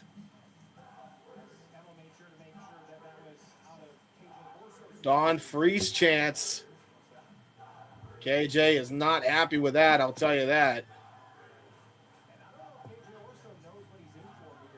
Don Freeze.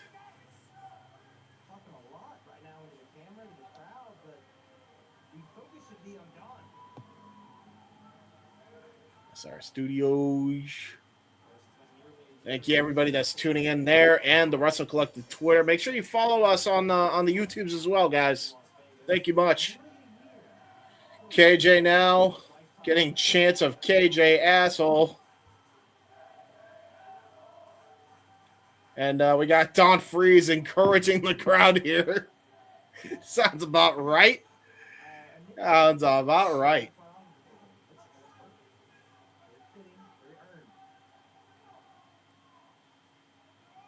Now, looks like we're going to go for our first collar and elbow tie-up here between KJ and Don Freeze. I feel like Don Freeze is definitely giving a lot of weight, or KJ Orso is definitely not got the strength advantage here because Don Freeze is a big-ass boy.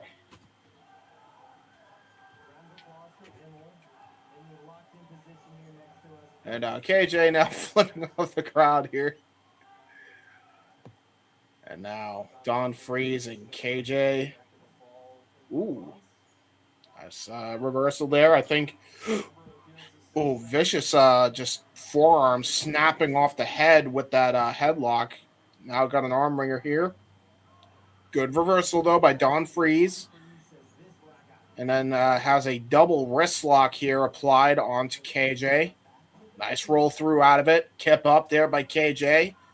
Now got back wrist control of Don Freeze. Wrenching on the arm. Says try again. Oh, nice roll through, though, by Don Freeze and a kip up of his own. The big man showing off his agility. Nice leg trip there by the big man.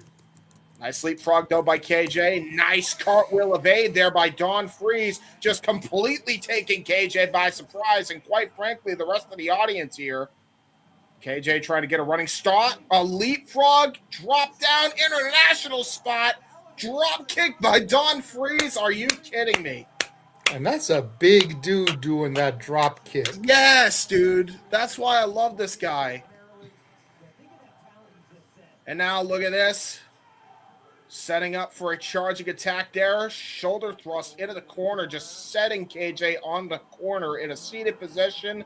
Nice backflip into a stinger splash.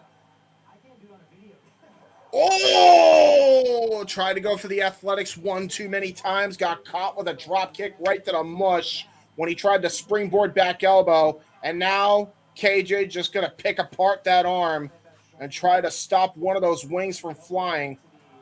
Ooh! Sometimes you got to clip the wing to ground the bird. Yeah, and he's definitely done just that. By the way, if he's a bird, does that make him a swallow? Damn. I'm sorry.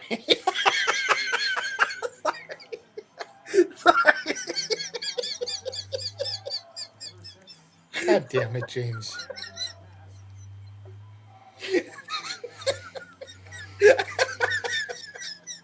I'm sorry, Don. I apologize.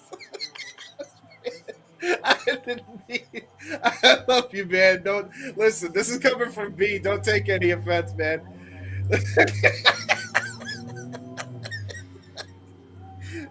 He's got me on solo after that. You're just gonna let me. You're just gonna let me sit here. Come on now. Damn right, I'm gonna let you bury yourself for that one. Hey, Shit. hey. We are two fat fucks sitting here calling the action because we can't get in the ring and do the action. And Nice. you're over here being critical of this big dude. Hey, I wasn't critical. I was putting him over earlier. Hey. By the way, great divorce court. Backstabber elbow or backstabber arm move there by KJ Orso. He is really working over that arm. Ooh, got a variation of the last chancery there by KJ.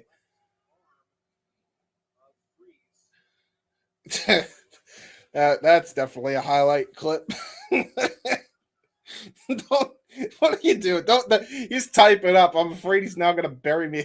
James called Don Reese as well. Will be the highlight here.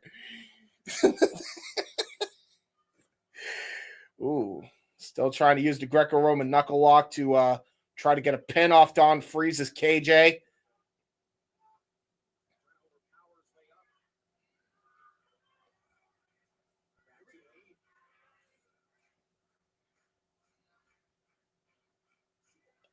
Ooh, nice kick.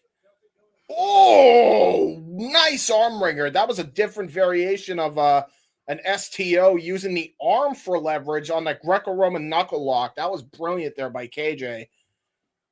People definitely should not be sleeping on KJ. Yes, we know how good of a high flyer he is. We know he's good with a striking ability, but you know, when it comes to his fundamentals, he may be one of the best in the game at the moment. And now he's Yeah, 100%. KJ is not one to be taken lightly. Nice springboard moonsault off of the middle rope by Don Freeze. And now just shoulder barging KJ, using his agility and his strength to his advantage, brute forcing him down to the ground. Tried to go Thought he was going to go for the Cena there. He did the two shoulder tackles. Thought he was going to go for the proto bomb there. Ooh. Nice pop-up splat goes KJ. Running big boot there from Don Freeze. His moveset is versatile.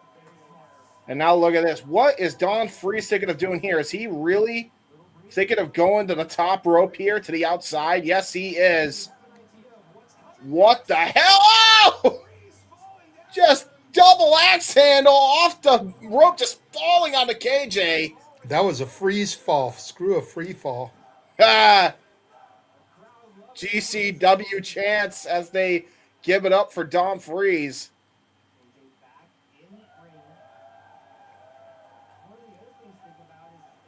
And again, take a look at the replay here. Look at the way he's got that.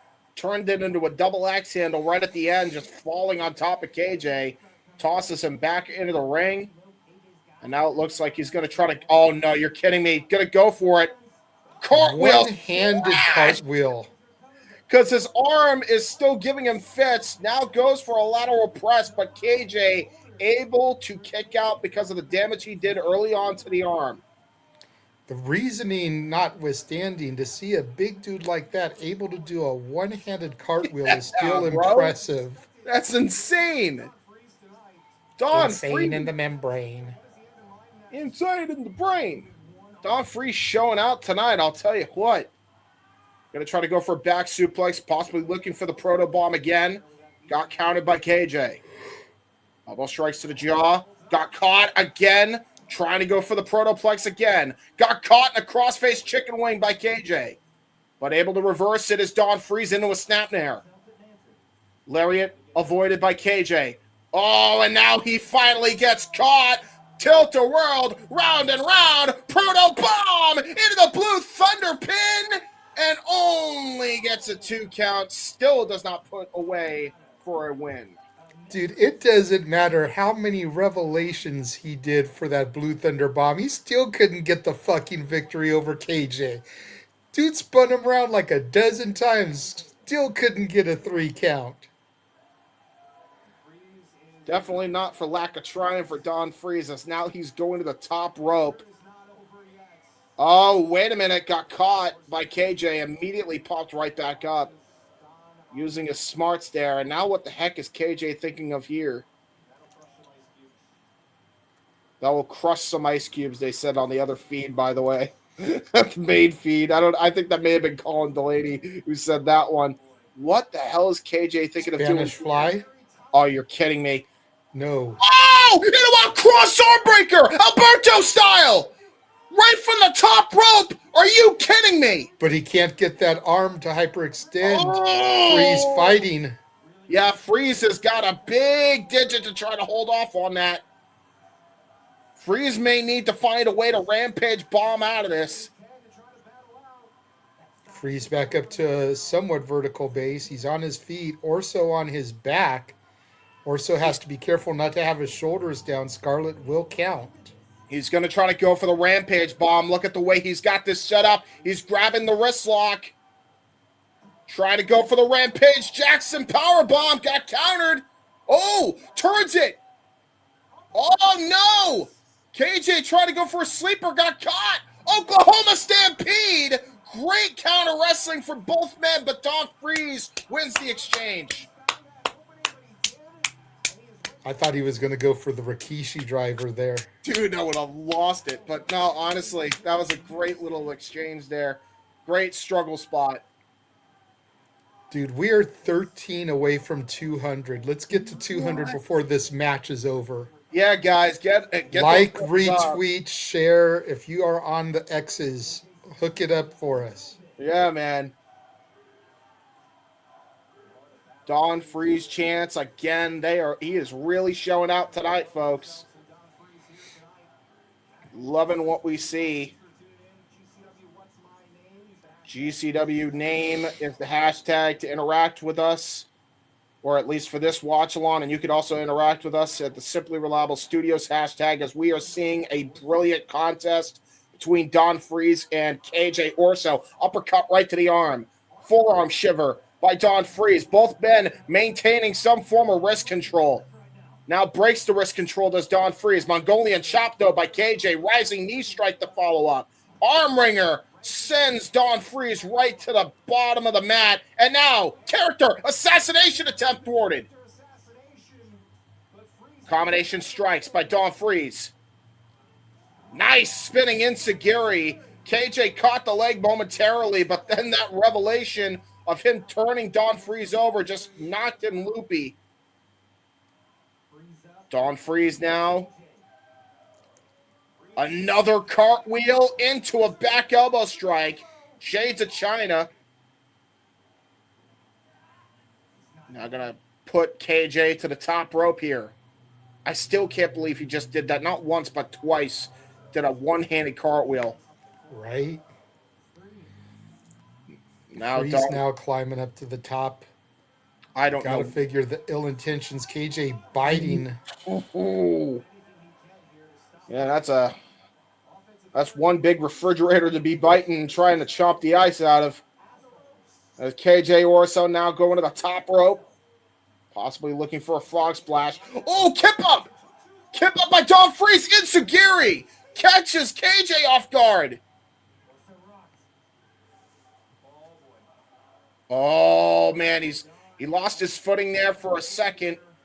No way. No way is Don Freeze going to do this. Don Freeze! Just did it. High. Cover! 2! Oh, my God, I thought he had it. I honestly thought he had it. But that should have been it. I think it was because of the cover. It was not a good cover by Don Freeze. I think that was a desperation move.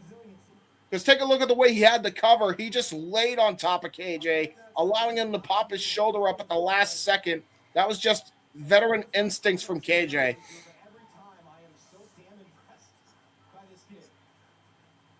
And now Don Freeze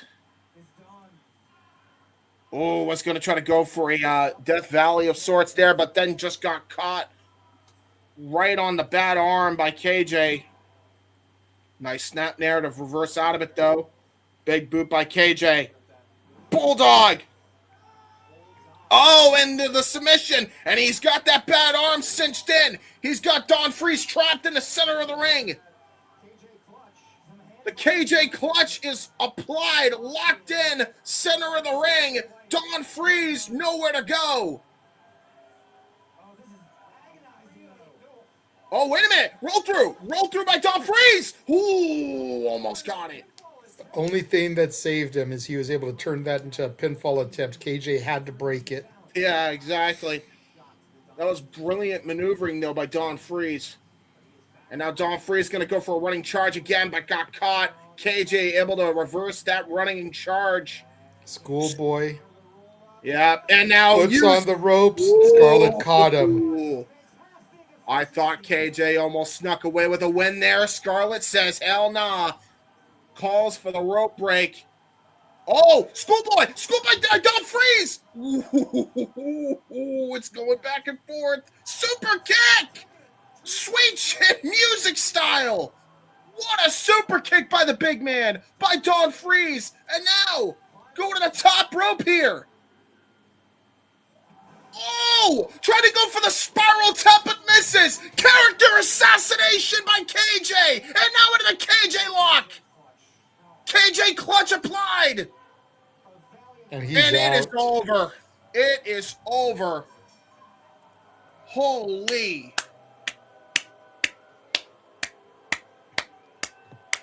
Hell of a victory for KJ. You got to give him credit. What a match. I was not expecting that to be match of the night. But it definitely was match of the night thus far. What a contest. And even KJ. Oh, no, that was just him saying, raise my hand. Raise my hand, Scarlett. Mm-hmm. Wow. I mean, I've been impressed with Don Freeze in the past, but that was wild. Wonderful match.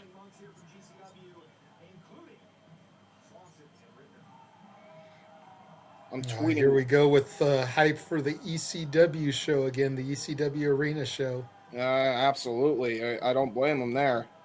105 of you watching on the SRX, and we're about to break 200 on all platforms. Thank you all so very much for watching. And yeah, what a great contest between Don Freeze and KJ. If there's any match that deserved to get towards the 200 mark, it was definitely this match.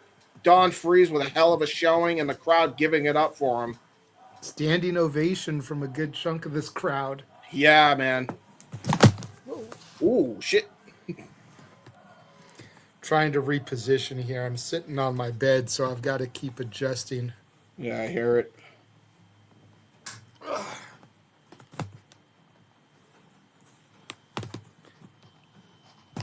Taking a look at all the places in Philly that they have been.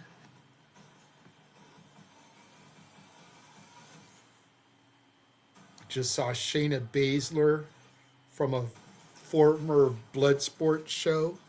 Shout out to Shayna. They just announced she will be back for Bloodsport this year as part of the GCW Collective in Vegas. So I know Walter is excited getting to see her live in the Bloodsport environment, as am I. I'm so looking forward to that. And I love that they get to use the ECW music. Oh, that's so dope. Well, you know, they've got a decent little relationship with WWE, so... That's valid, yeah. You figure they've got ID talent on a good chunk of their shows. Jack Cartwheel, Marcus Mathers. So, you know.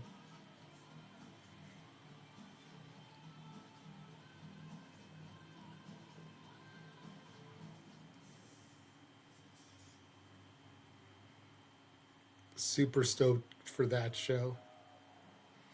And there's just the first few names that have been announced. Nick Gage will be back Joey Janela, Bear Bronson, Vipress, La Chola, Atticus Cogar, Buster in the Brain, Matt Tremont. And again, Nick Gage makes his triumphant return to GCW as part of that show.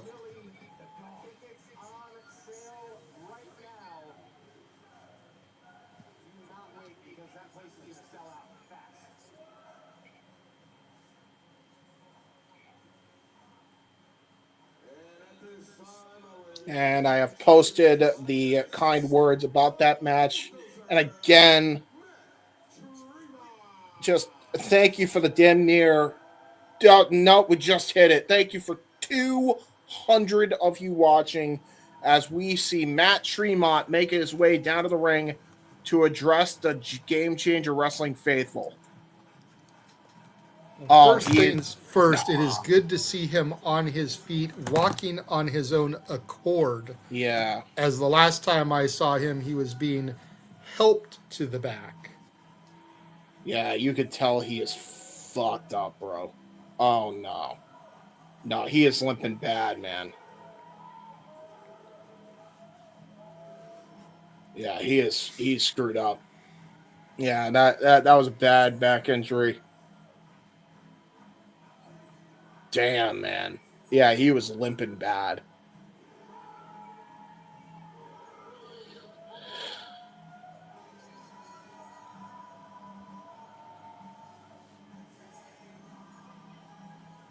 The crowd is still singing along the journey.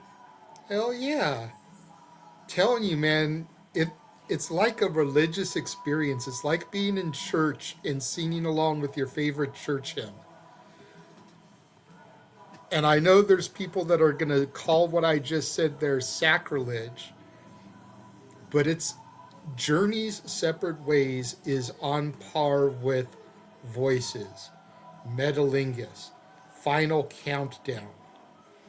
Like, it is one of those theme songs that you have to be there and experience that entrance once in your life. Look at this, man. Yeah, you could tell. Bulldozer chants, you could tell. Bulldozer chant.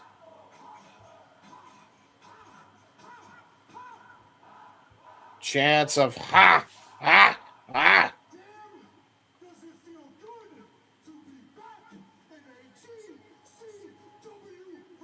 We're Damn, glad. does it feel good to be back in a GCW ring. We're glad to have you back, Tremont. 2 weeks ago in Los Angeles, not so much. After 19 years in this great sport, I have put my body through hell and high water. I have been through so much. Yeah. At the end of the day, I'm still standing and I'm fucking in Rochester, New York. Says that he's put his body through so much in the 19 years he's been in this business. Come hell or high water, he's standing here in Rochester. I'm doing all I can, rehabbing to get better. Shout out Tommy Vendetta and Stretch Labs for helping the bulldozer get back to 100% as best as I can. Doing everything he can to get back to 100%. I'm gonna tell you this. I'm going to tell you this. I'll be damned I'll be damned. if the last visual of that Tremont wrestling in the ring is me curled up in a fucking ball in Los Angeles. Because right now, I'll be damned if the last visual of Matt Tremont is me curled up in a ball in Los Angeles. better judgment of everybody in the back. And the boss man, I'm gonna do everything I fucking can. I'm gonna lace my boots up, put on the flannel, put on the bandana, and tomorrow night I'll be in Hartford, Connecticut, because I'm getting my fucking belt back. Against the better judgment of the boss, I'm lacing up my boots, putting on the flannel, putting on the bandana, and I will be in Hartford, Connecticut because I'm getting my fucking belt back. I'm gonna wobble my ass into this ring in Hartford, I'm going to wobble my ass in this ring, no matter what. and no matter what, What says no matter what anyone says, fucking year, I traveled up and down the world defending the title. over the last fucking year, I traveled the road defending that title. Fucking stop me from getting in this ring and doing my goddamn nothing is going to stop me from getting in the ring and doing my goddamn thing. Rochester, I'll leave you with this. I thank y'all for your support. Because if it wasn't for this company and these fucking fans, I wouldn't be here. So thank fucking you. If it wasn't for this company and these fans, I wouldn't be here, so thank fucking you. Bulldozer chance again. Wow. So I'll wobble my ass into this ring tomorrow night. And for now, I'm gonna hobble my ass over that commentary table and watch Beatman whoop Otis Cogar's fucking ass. Tomorrow I'm going to hobble my ass into this ring, but for right now I'm going to hobble over to that commentary position and watch Beastman whoop Otis Cogar's ass.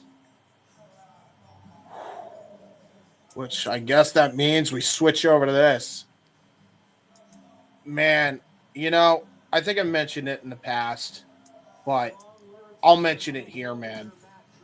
And I mean every word that I say here. Matt Tremont is the best fucking promo in the damn business. Outright, I'm going to state it now. Tremont needs to be put in promo classes like ASAP for any wrestling company. I don't care if he's a deathmatch wrestler. Sue me. That was one of the best promos I've heard anybody cut from an injury like that. Like, I don't know if I'd go as far as to say he's the best promo. He definitely delivers the most passionate promos. well, I feel like there's a difference. I'm not saying that his promo wasn't good. I'm not even saying that that promo wasn't great. it really But to was. call him the best promo in the business, Oh, man. that's a tough one. It That's is a tough one for me when you think about some of the other people out there, even going into the major companies. Yeah, I know, but like, hear me You're out. saying that Matt Tremont is a better promo than MJF. Like, hear That he's me a out. better promo than CM Punk. Roman Reigns. Hear me out, right? Passion? I won't argue you. Like when I hear Tremont, and this is another really great promo, right? So you could maybe say 1A, 1B, 1C. Really, I get an MJF vibe from him. I get an Eddie Kingston vibe from him. In that, when I hear him speak, I believe him. I feel it, and I root for him the minute he's done finishing his speech. Like, I want to see Tremont overcome the odds and get back his belt now. He has sold me on that. I want to see that happen. That, like, the realness, the rawness, he made wrestling feel real for that fleeting moment. When you could do that, it's really hard to argue that he's not one of the best in the business right now. That's kind of my logic to that, Like, that's Okay. there's And I'm real gonna energy there. interrupt you. I'm gonna time out you there because now there's a difference because you just said one of the best.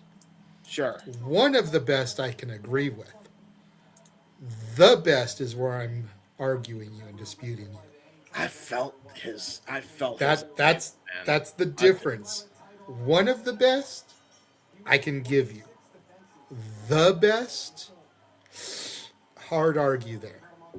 What do you guys think in the chat? Leave your thoughts and comments. We have 207 of y'all watching right now. Just nuts. Absolutely insane. A good chunk of y'all are on the X. I don't think you can comment on the X, but for those of y'all that are on the YouTubes, please, what do you think about Matt Tremont as a promo? Do you think he's one of the best promos in the business right now? Leave your thoughts. We'll bring him up on the screen. Yeah, by the way, you can leave comments on replies on the Twitters. So I did. I've tried doing that before, and I never see my comments come up. So I always end up going over to YouTube to comment. Yeah, fair. So yeah, everybody go to the YouTube to comment. And while you're there, subscribe. Subscribe it, indeed. Right now we got shout out again to the over 200 of y'all watching as Beastman is about to challenge Otis Cogar for the Ultraviolent Championship. And I will say, now that I've started watching JCW Lunacy with a little bit of frequency, I'm a little bit disappointed that Jasmine St. Clair's crew, doesn't come with Beastman to these shows. Yeah, really. Or just Jasmine in general. That's valid. You've got Jasmine St. Clair, you got Congo Kong, you've got Mr. Happy, which I learned the identity of Mr. Happy recently. I'm not going to put that out on blast. Oh. Anybody in the chat that knows it, please don't put it on blast. I'll tell you who it is afterwards, James, off camera. Okay. But knowing that she's got this little army mecha wolf, like I'd like to see some of them come to the ring with Beastman during these GCW appearances, since Juggalo is a partner now. Yep. Hell of a shot right to the back, by the way, by Christian Napier. Again, no disqualification. No disqualification. And look at Tremont. But Tremont is watching intently. Beastman sitting on Otis's face. Oh, no. Oh, no. Oh, no. Oh, God. Oh, Jesus Christ. I think Otis might be fucked up. Oh, Jesus Christ. And Beastman flies off the apron to follow up. Oh, that was disgusting for poor Otis. Beastman chance. Chair shot right to the back. And now just tossing the trash can right into the ring. Just hucking it over. Huh. Ha, ha, ha, ha.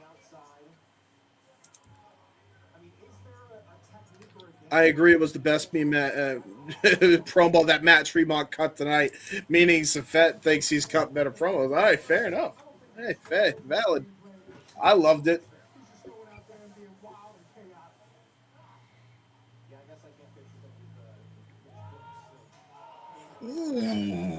I will say when it comes to the rah-rah type promos, Tremont's, I actually believe, come from the heart. Yeah, for real. Some people's and other companies, I don't 100% believe they're rah-rah promos. And that goes for both companies. I'm not singling anybody out. I'm not naming names. Y'all know the people that give rah-rah promos in the big companies. I don't always believe them. Ooh. Tremont's at least are believable. Hell of a senton drop, reverse senton there. Oh, God, trash can to the gut of Beastman by Otis Cogar.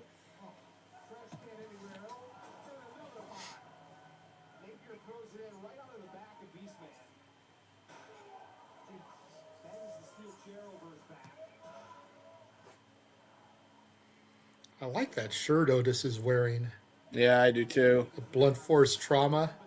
I need to get an Otis shirt and I need to get a Napier shirt. I've got Atticus and I've got the Vandals. Try to use the Symphony of Steel. Oh my God, bro. Beastman no-sold those trash can lids before and then just hit one on Otis, and Otis immediately just got smashed.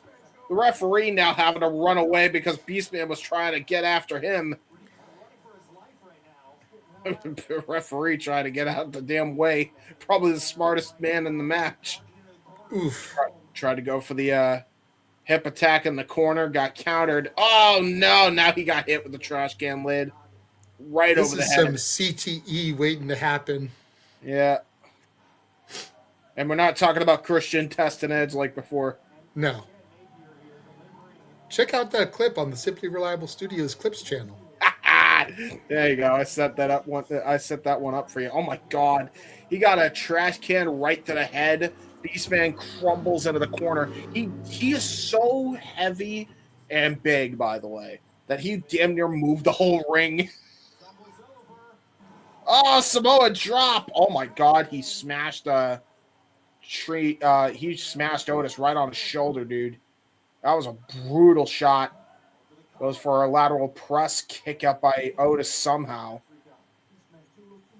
emphatic kick out too. So Otis must not be that bad off there. Yeah, Shout out to probably. Beastman there for that one-arm Samoa drop, though. That was a hell of a feat. Now getting chairs, a chair bridge set up here in the middle of the ring. Second door of the night thus far. Yes, but it's only a chair bridge, not a door bridge. Not a door bridge, no. No metalingus right now.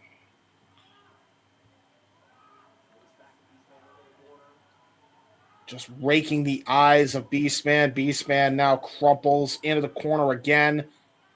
That was smart. Oh, just really trying to take the eye out, it looked like, was Otis Cogar. And then just smashes Beastman right in the chest with his entire weight, using that explosive energy that Cogar brings into his matches. And now Beastman rolls out to the stage. What the hell's going through the mind of Otis? Punishment. Well, yeah, besides He's that. right up there on the stage where Brett is. He's right up there on the stage where Emil is. He's right up there on the stage where Tremont is. He's trying to send a message. You got to figure the Vandals are trying to take over GCW. Yeah. And Tremont is next in line as an opportunity to get his belt back. That's a Beastman TV. has a monitor. He has a monitor. Oh, God. Oh, right to the side of the head with the sharpest part of the monitor. And now... Oh, Brett's like, son of a bitch. Those my things aren't God. cheap. No, they aren't. Hopefully they got that from a thrift store nearby. Yeah, seriously, bro. And now Otis, despite getting hit in the head with a monitor, oh my God. I've never seen that before. So Beastman gets the trash can over his head. Now back body drop to Otis. He had the trash can over his head. Or Otis Cogar was about to do something, and then Beastman just bonked him in the head with the trash can over his head. He literally had it over his head. He's like, bonk. Oh, no. Beastman through the door. Otis able to evade.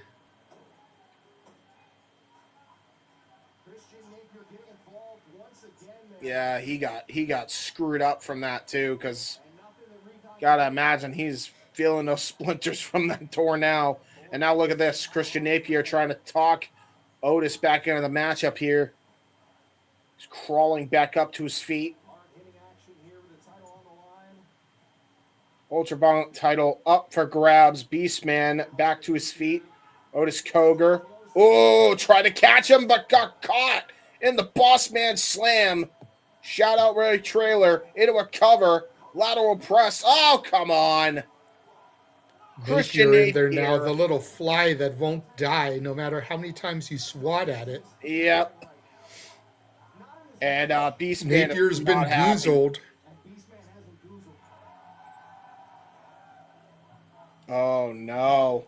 Oh, no. Oh, wait a minute. He was going to try to go for something there, but got caught in a choke slam through the chair bridge. Yeah, there's no cover. That's not a proper cover. Referee shouldn't have even counted that. Now has the chair over his head. Beastman does weird things. Oh, God. Oh, no! That backfired on him. Beastman doesn't think, and Beastman paid the price. Chair to the head with the other chair, and that is all she wrote. Game, set, and match. Beastman is the wrestler version of you. You do cool and dumb teens on the internet. He does cool and dumb teens in the ring. He did he did something. I don't know Something. what he did. He did something. Two matches left. 3 matches. Oh yeah, that's No, right. because we did the KJ Don Freeze. You can get rid of that one. Bye.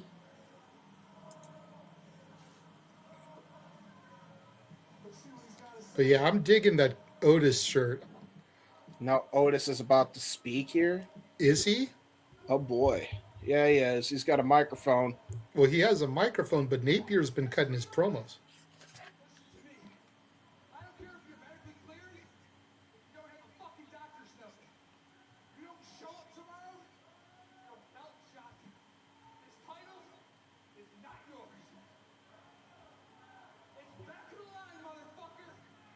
He told him it's back of the line, motherfucker. If he doesn't show up tomorrow, it's back of the line. Oh. And again, I don't know if it's the smartest thing, but you see the face of Matt Tremont there. He is ready to rip Otis's head off tomorrow night in Hartford. Well, awesome fun match there. Hardcore, ultra-violent action. And we're going back to Phoenix the night after Effy threw the towel in on Allie. He had to take on one of his best friends in the business, the one called Manders. Mm-hmm. Manders was looking to beat some sense into Effy.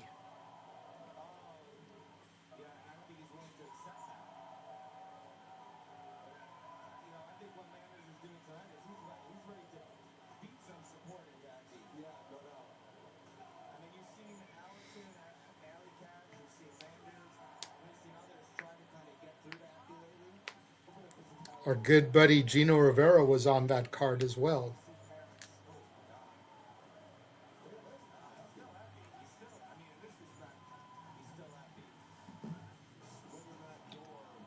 Yeah, just absolutely brutal matchup here between Manders and Effy from Holy Smokes and the Nile.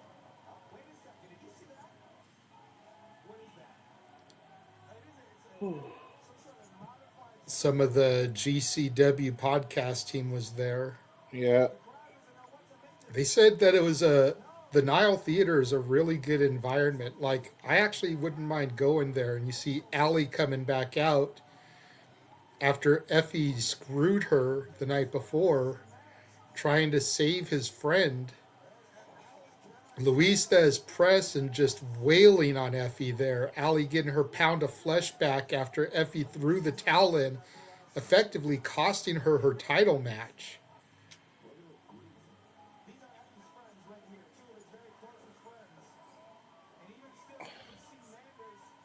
This is heartbreaking to watch, man. Effy's going through a lot.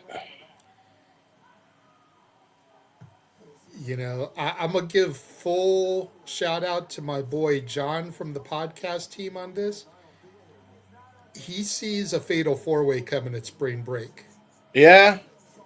Yeah, Atticus, I absolutely see it. Effy, Allie, and Manders. And now it is time for Effy taking on CPA.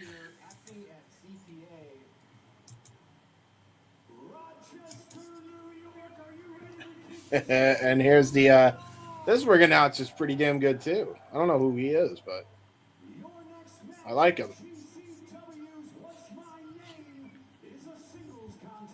Singles contest set for one fall. One fall.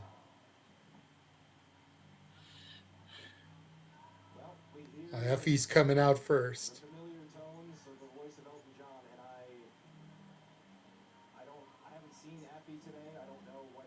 Effy apparently has not been seen today, though.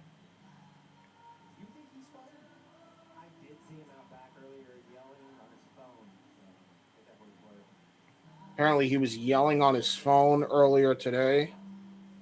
Well,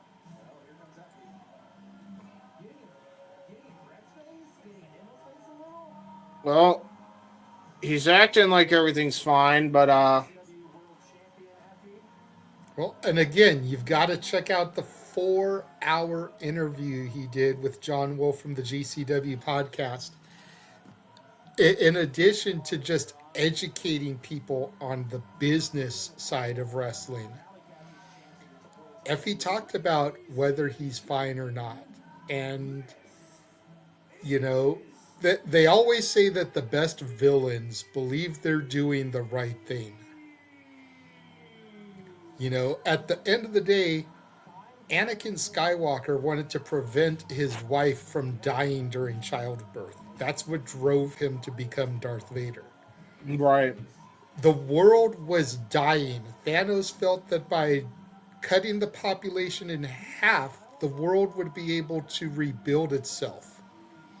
You know, it they've got good intentions, just fucked up ways of executing their plans. Yeah. So Effie feels that he's fine. And I think that makes for a great villain because you have to listen to his logic. Here comes CPA.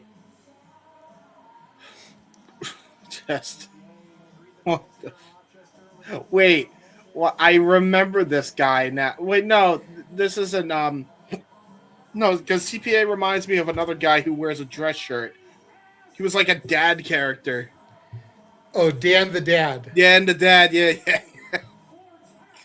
Kind of gives me them vibes a little bit. Nah, just wait, dude. This dude is hilarious in the ring. Shaking the hand of everybody in the front row. Are we shit me? He's like, nah. The one guy literally decided not to. I like the Cartman beanie. I've been tripping out on him the whole show. Yeah, he's great. He literally is just like giving a nice little shake of the hand. Proper distinguished gentleman in CPA. Coming out to Shania Twain's Man, I Feel Like a Woman. Is he? What the fuck am I seeing? What's going on? I love this shit. And he's Effy. I think Effy's like, yeah, give him it up for him. Come on. I think Effy is very jealous because CPA got a reaction.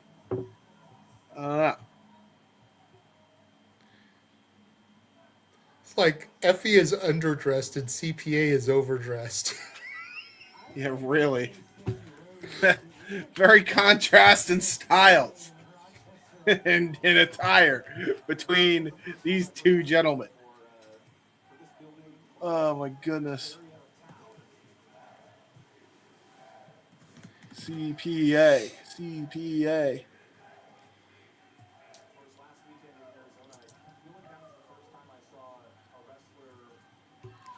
Bell sounds in our semi-main event here. I can't believe this is semi-main event. And well, dude, think about what's been going on with Effie. You can't tell me he doesn't arguably have the biggest story in the company right now. At the moment, yes. Collar and elbow tie-up by Effie and CPA. Waistlock here by Effie and CPA. And he pelvic thrusts him in the booty. Thrust him with his booty to get out of the waistlock. And he's like, "Go ahead, hit me with your best shot," says Effie. Just waiting for him to take his shot. CPA gonna try to do his best. Oh God, he's taking the tie off. Wait, he's unbuttoning his shirt. Another shirt. It's another shirt. It's another shirt. Effie can't contain himself. Effie is happy. I don't know in what way, but he is excited nonetheless. What is... Oh, he kissed him on the cheek. CPA giving some love to Effie. CPA looks a little heated there, too. You saw the way he was fanning himself. Well, I mean, he does feel like a woman. And now, wait a minute. And now he wants to kiss CPA on the cheek. Things are getting... I thought this was wrestling. They're loving each other. This is about to turn into a makeout session. Ah! Effie had to return the favor. Gentleman's agreement. Ah, no! Oh, Effie pimp slaps CPA after a kiss. Hey! Effie had to remind him it was a wrestling match. Oh, well, CPA just reminded him, hey, I can pull cheap tricks too. I just tripped you to hang up on the top Going rope. for the 1099. What?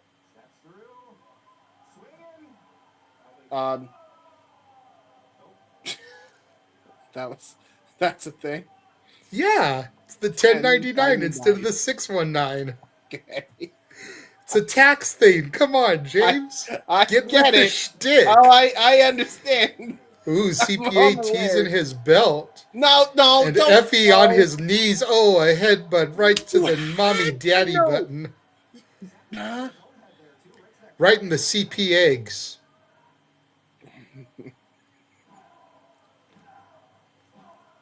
There's 214 people watching you say that live on the air, pal.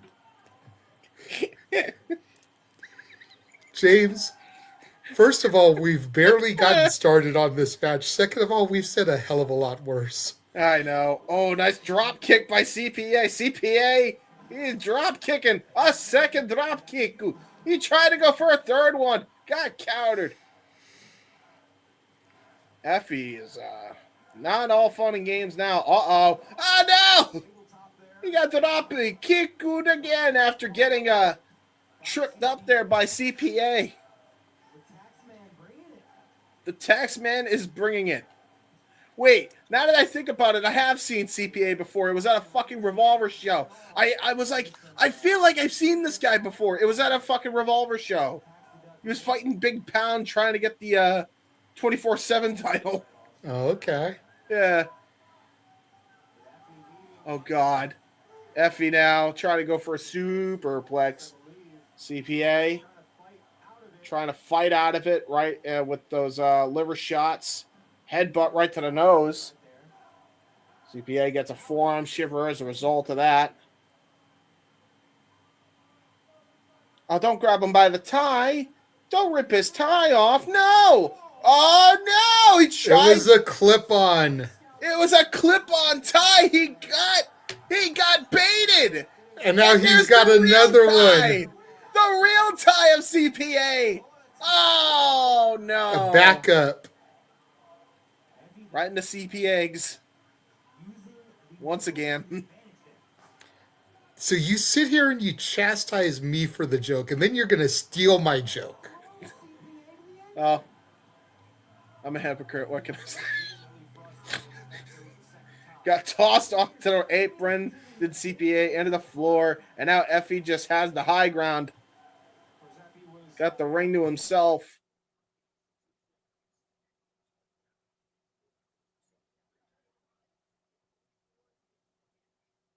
Ooh. Shots right to the clock. To be fair, it's just as cringe when I say it, by the way. Oh, God. Try to go for a suplex again. Try to go for a suplex again. Oh! Jawbreaker.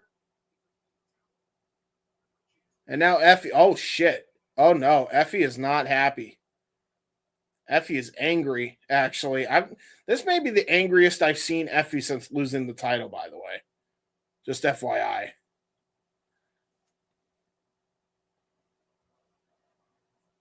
And now, oh, shit, TKO. Fully connects. Chancery applied. Oh, no, CPA might be in trouble here. CPA and a lot of issues here. Snapmare, though. Oh, shoot. Oh, CPA with this get back right in the Effys. Headbutt to the Effys. And a single knee code breaker by CPA and a back body drop by CPA. Drago. It was a hip toss more like, and only gets a 2 count.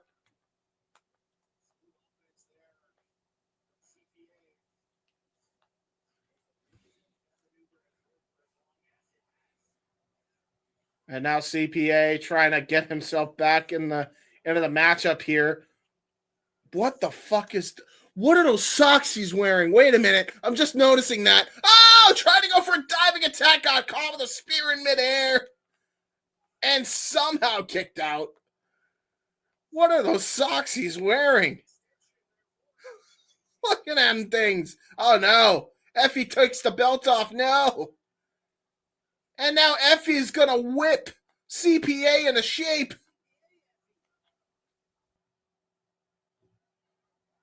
I sense a lawsuit coming. By the way, you're muted. Damn it, there went my joke. What was your joke? Say it again. I did the whole whip it good. Do. That's good. Oh no. Effy gonna go for the Super Dragon curb stomp. Oof. Oh, That's a real curb Jesus. stomp. Yeah. And CPA kicks out. CPA still in it. Damn.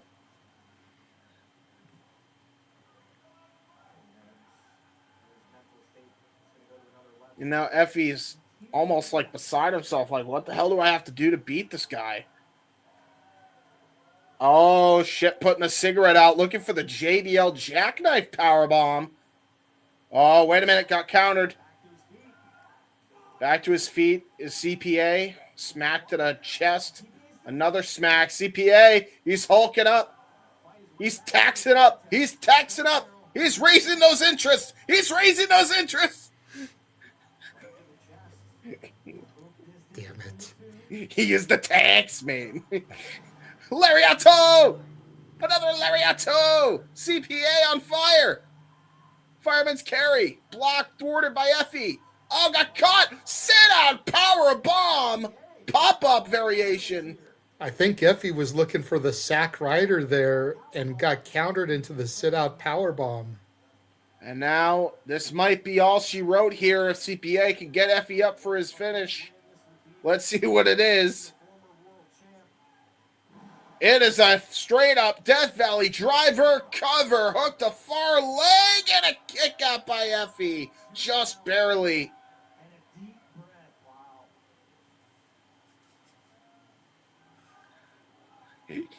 I'll let you do the little promo tweet about CPA and Effy, by the way. Oh, I already did. Oh, nice. Okay, cool. Yay! 222! The magic number! Make a wish! I wish for better tax reductions for calling CPA's match. Oh, shit. Speaking of, He's got the belt. he's got the Yeah. belt. Tanning the hide of Effy there. Yes, he is. Oh, no.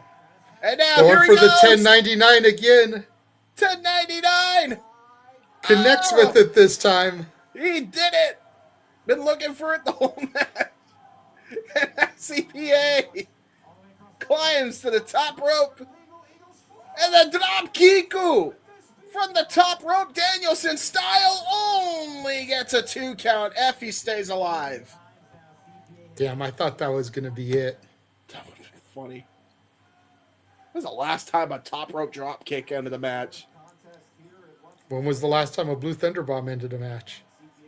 Uh-oh, CPA's getting Oh, angry. no. He's unbuttoning the shirt again. He getting big angry. He getting big angry. Effy is trying to stop the buttons from coming undone. Oh, Effy trying to stop the momentum. I'm going to punch his number. What the hell does that mean? Oh, God, he got tossed into the turnbuckle. Effy now may finally get a win here in GCW. Yakuza kick into the corner. Leg DDT. And it might be all she wrote here. Effy now lining him up. Sack Ryder. There's one. Kicked out at 1. Oh, no. Oh, no. Oh, no. Oh, no. Oh, no. CPA. CPA in the zone here. CPA is in the And there's zone. another shirt. Another Thresh shirt. Oh, no. The fuck? And he He just tosses- throws it at Effy. Oh, big boot, though, by Effy. He says, get up. Another sack rider attempt. Countered. Oh, Backslide. No. No. CPA with an upset of the century. What the fuck happened? Effy, no. Effy, no. Effy. Oh, shit. Effy, man. You have nobody to blame but yourself, you moron. Oh my God. What's great about it is that I picked CPA in the prediction league. No fucking shot, did you?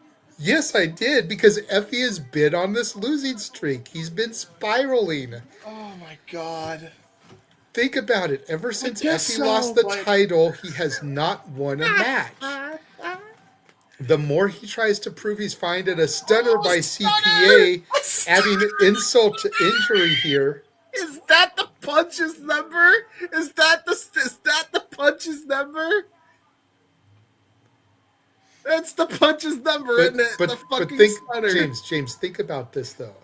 Ever since Effy lost the title, he's lost every match. I know. On his way to trying to prove that he's fine. And with every loss, he's spiraled further and further out of control. Now, all his losses so far have been to top tier talent. So what's going to make Effy spiral even more? A loss to CPA. Yeah, that's true. And he is freaking So out. Look at the people he's freaking out. Jimmy Brett Lloyd, Lauderdale, Jimmy Ebel, and Lloyd. Brett. Yep. Jimmy Lloyd trying to console Effy. Effy is beside himself. Fair point. Yeah, dude, like I predicted him to win this match because it fits in the confines of the story. Yeah, fair. Well, they're going over their schedule. Yes.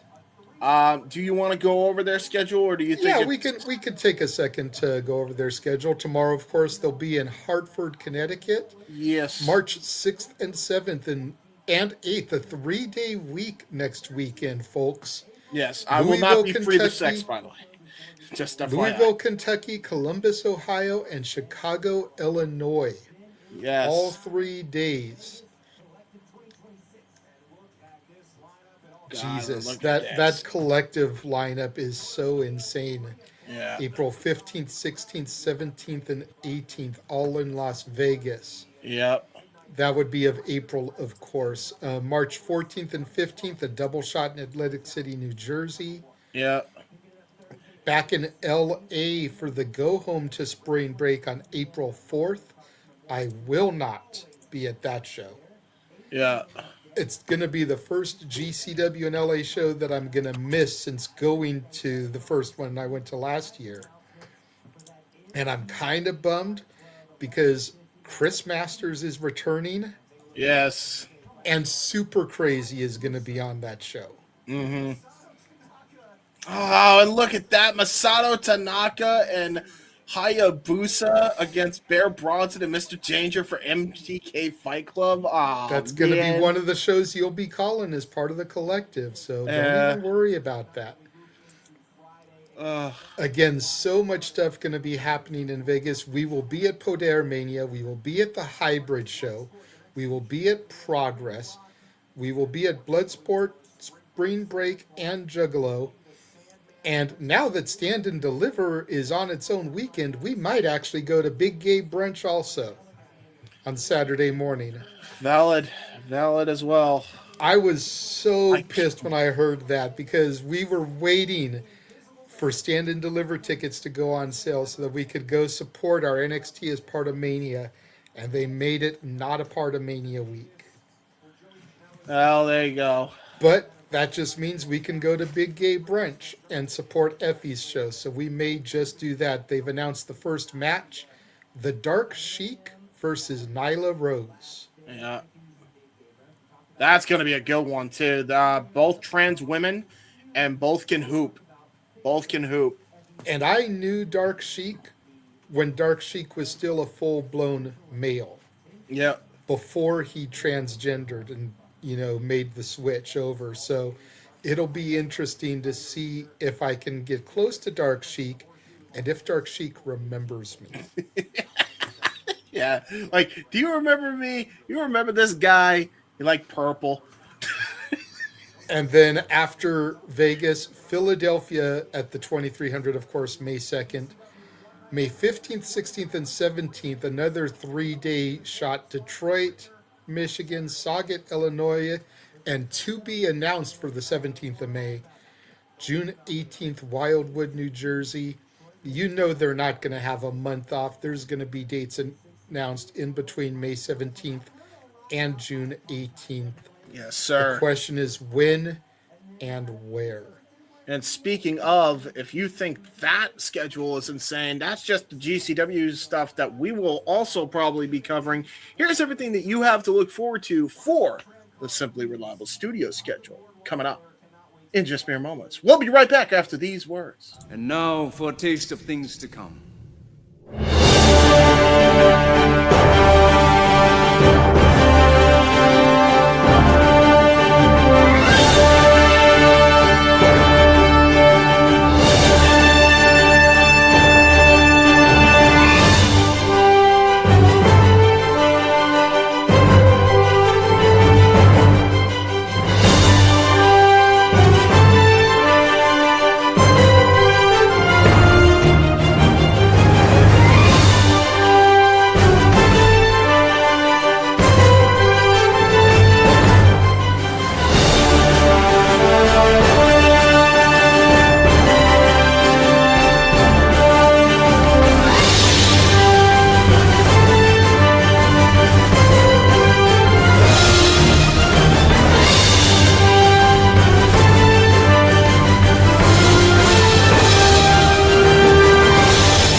And of course, here at the Simply Reliable Studios, we discuss, promote, call the action for, endorse all the professional wrestling and other forms of combat sports and professional sports and hell, sometimes even auto racing. Damn it. All the stuff, all the entertainment, all the sports. And as we are back, it is time for the main event. They're hyping up Cheech. Cheech looked like he was a hell of a wrestler back in the day, even back then. Dude seems like he's been around for a minute, actually.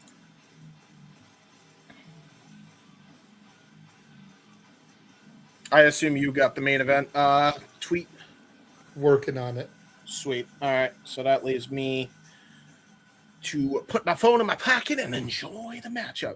Now it makes sense, though, why Cheech is the man that Atticus Cogar is fighting, because his partner, who's currently out with an injury, Colin Delaney of To Infinity and Beyond, is actually on commentary for the show. So it's going to be interesting to see if he gets involved in this or however that's going to go. But we are here for our main event, Cheech versus Atticus Cogar. As MLJ hypes up the Rochester crowd for our main event of the evening, GCW World Championship on the line.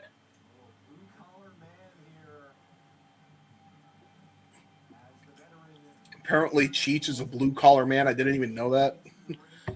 So, like, he must have a blue-collar job.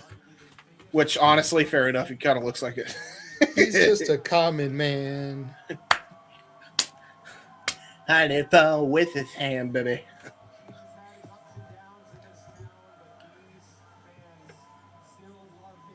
And thank you again, by the way, folks, for the 224 of you watching on all platforms. This is our biggest, I think, GCW number to date. Thank you all so very much for tuning in. And make sure you tune in to all the things coming up here on the Simply Reliable Studios. As we have a little bit of a thing here from JJ. Do I put that up? You want me to flash that? Or no? It won't let me share it. I got it. Oh. Ah! There we go. Whoa. Oh, shit. Who did that? Oh, I see. Because Cheech is supposed to represent Buzz and fucking Atticus. Oh, okay. Atticus is Sid with the dynamite. Oh, my God. Hilarious. Yeah. That looks like the copy of Toy Story that you'd get sold bootleg in a barbershop. That's so funny. Oh, that's really good. Good shit. Look, the video package is even Sid. Look at this shit. It's Sid. It's actually Sid. Yes. Oh, that's great. Okay. Yeah. All right. You did well, Cogar. You did well. Very good. Very good. Shit like this is why I love Atticus, man. Yeah. Real quick, everybody, as I said earlier, as Atticus makes his entrance, GCW World Champion, check out the Collective on the Collective side if you have not already. The Wrestle Collective on YouTube. Check out our Wrestling Jeopardy that aired on Thursday, yesterday. I produced it. Your boy from the Simply Reliable Studios, Noah Foster, helped us with the Jeopardy board, so big shout out to him. You can also follow him at nfoster 1916, primarily on the YouTube and X for all things wrestling. Shout out to the entire ATW crew. But yeah, shout out the Wrestle Collective as we did that. Hell of a fun game of Jeopardy. And I wanted to promote that for anybody that likes wrestling trivia. Might like that. Especially to the 228 of you watching.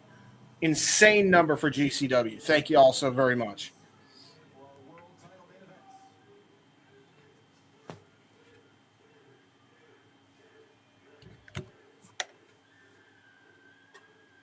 People are cheering for Cheech. Well, of course, it's hometown crowd. Absolutely. Does that make Colin Delaney Chong, though? Valid question. Cheech, by the way. Cheech is ripped to shit. You know, like, for a guy who I didn't think much of being in the main event, he looks like he's a hell of a main eventer. Look at this guy. Chisels a lot of granite, Cheech is. Well, you know, a lot of it is just perception. We don't think of him as a main eventer because, number one, we don't see him frequently enough. And two, when we do see him, we see him in a tag team. This is valid. So but that doesn't mean that his hometown promotion doesn't see him as a main eventer. For all we know, he could be a multi-time world champion. That's valid. And look at this. Yeah, he's doing the little clap here. The Rochester clap. West 48 in Cleveland. Vandal 48. Frontman here. Game Changer Wrestling World Champion.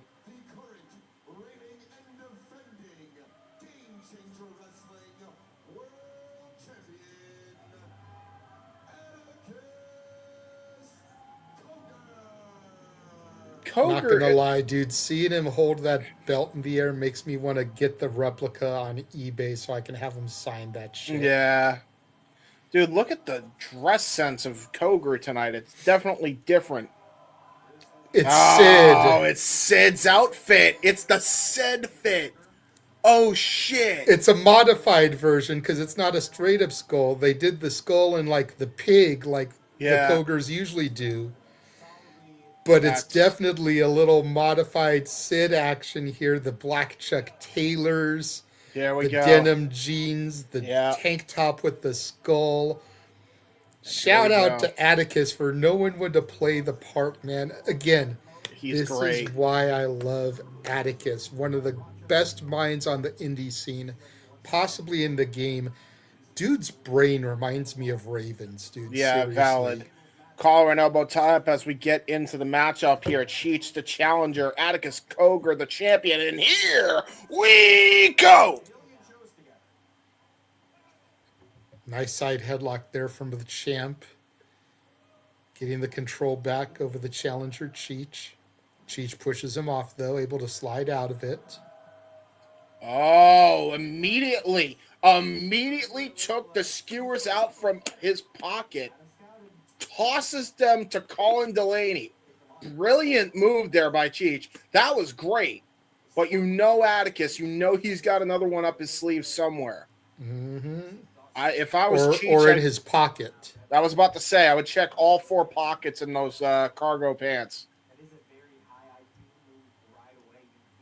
Nice reversal of the wrist lock into a side headlock of his own is Cheech. Yeah, very good tactical fundamentals between both champion and challenger here. Cheech being pushed off. Nice shoulder tackle. Cheech showing off his strength. Ooh, what a great fake out there by Cheech into a nice roll-up combination there. And now going for an O'Connor roll to follow up that roll-up attempt. Only gets a 2 count again. I think Atticus got caught out of left field there. Tried to go for a schoolboy roll-up. Got caught in a crossface. Okay, Cheech. Show off, buddy. All right. He's trying to take Atticus out of his game there. He took the skewers away. Then he hit him with some nice technical wrestling, a submission, a couple of pinfall attempts out of nowhere. He's trying to take the champ out of his mental capabilities. Yeah, he is. Yeah, valid. Absolutely. Nice schoolboy roll-up, and now going to go for a trying to go for a dirty pin there. I mean, again, it's all legal in a championship match, especially the GCW World Championship. And at the same time, it's tactics that Atticus himself would employ.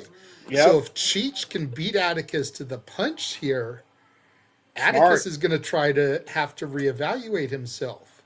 Yeah, I think so. I think he's already reevaluating his strategy, but he keeps getting caught by surprise by Cheech. A nice head scissor tiaras there by Cheech.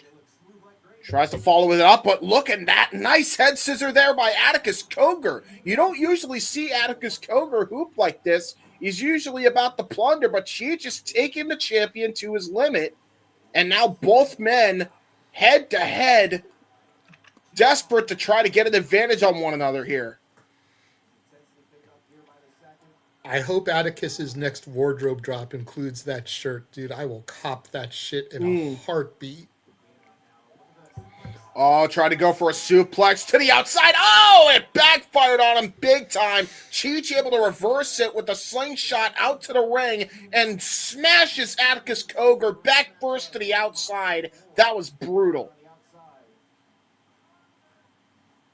Now the referee checking on the champion Atticus Cogar. He took a nasty spill to the floor. Cheech now getting himself back onto a vertical base here. Both men up at the same time. Atticus with a nice back elbow to the side of the temple of Cheech. Goes in the ring, but Cheech grabs his legs there. Ooh. Nice twisting of the neck there with the neck crank with his feet, and then just hits a nice senton over the ropes, slingshotting himself into Cheech. Yeah, I was going to say it was more of a slingshot elbow drop from Atticus there. Only gets a 2 count as Cheech powers out. But still, to your point, the high-risk offense of Atticus is something we're not used to seeing. Atticus definitely knows when to dip into the bag of tricks. He doesn't do the same stuff every match. Nice suplex and a brilliant float over into a pin. That's just textbook fundamental pro wrestling knowledge there by Atticus Cogar. Like, a lot of people just think of him as this hardcore violent maniac, and don't get me wrong, he is, but this man can wrestle. There's a reason he's champion. To be fair, James, people think of 90% of the GCW roster in that vein. Yep. And it's one of the things, nice German from Cheech to Atticus there. Brilliant. It's one of the things that I've been trying to squash in the almost year that we've been covering GCW. Valid. There is more than just the hardcore, violent deathmatch wrestling in the performers of this company. There are guys here that can hoop, as you like to say. I've never been a huge fan of that term, but that's what's been getting used and thrown around a lot, so I'm going to use it. There's guys in this company that can hoop. There's guys in this company that have the ring psychology, the technical ability, the high flying. People need to stop looking at GCW as just a hardcore company and need to realize that there are people inside these 20 by 20, 18 by 18, 16 by 16, depending on where they are and what ring they can use, that deserve time in the big two. And now look at this. Cheech is looking for a maneuver, looking for a razor's edge into the ladder bridge he just set up on the outside, to your point. Oh, God. Oh, God. Oh, my fucking... Holy shit! Cheech just went head first into that ladder that was set up as a bridge there. Up and over, Atticus sent him. I Now think that might... Atticus back to the outside here, Yeah, I think that grabbing might be that all... ladder. I think that might be all she wrote. That's a knockout blow. Oh, my fuck. And you know Atticus. You know he's not done. He's going to inflict punishment now on Cheech. And he's going to make Colin Delaney watch the sick fuck. Dude, he's a shark. When you smell blood, you go for it. Ref hasn't thrown up the X. He's given the fist sign. He's saying that he's all good, so he can't be in that bad a shape. Referee giving Atticus the go-ahead, and Atticus, Cheech rolling back in the ring here. Yeah, Cheech not one to back down, especially from, I believe this is one of his few World Championship opportunities here for the GCW World Championship. And, you know, you got to admire the kid's guts, but damn, bro, like that was a nasty spill onto that ladder. And now a back body drop into the ladder again, this time back and spine first. Lateral press by Cogar forces Cheech to have to kick out. Oh, man, that was nasty. The crowd cheering on Cheech. They are desperate to see this man win. But it is going to be an uphill battle for Cheech here. Now the ladder just set up in the middle of the ring again. Just set up like to a seated position. Tosses Cheech again, and a third back body drop, and he is just dissecting Cheech there with that move and that ladder-specific combo. There's a cover and another kick out, forcing Cheech to expend more energy after he has just gotten the wind taken out of his sails, not once, not twice, but thrice into that ladder. 2 in the back, 1 in the face. Crowd here was just chanting "fuck Ohio" a little bit ago, trying to get under the skin of the champion. Not everybody from Ohio is like Atticus, I'll tell you that. Just look at Noah Foster. We like him. Right? Well, we like Atticus too. We like Vandal 48. You know, it sucks. I was one of the few people in LA that was valid. not chanting "fuck Ohio." Now Atticus Cogar. Oh no, he's got 2 chairs, possibly looking for a ladder bridge. Oh no, he's just got a chair as a weapon here, gonna smash it over his back. Using the seat of that chair to smash into the upper back of Cheech. Vicious shot with that chair, sets one up into the corner.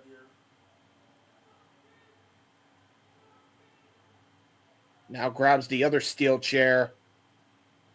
Oh, he's going to set that one up in the opposing corner.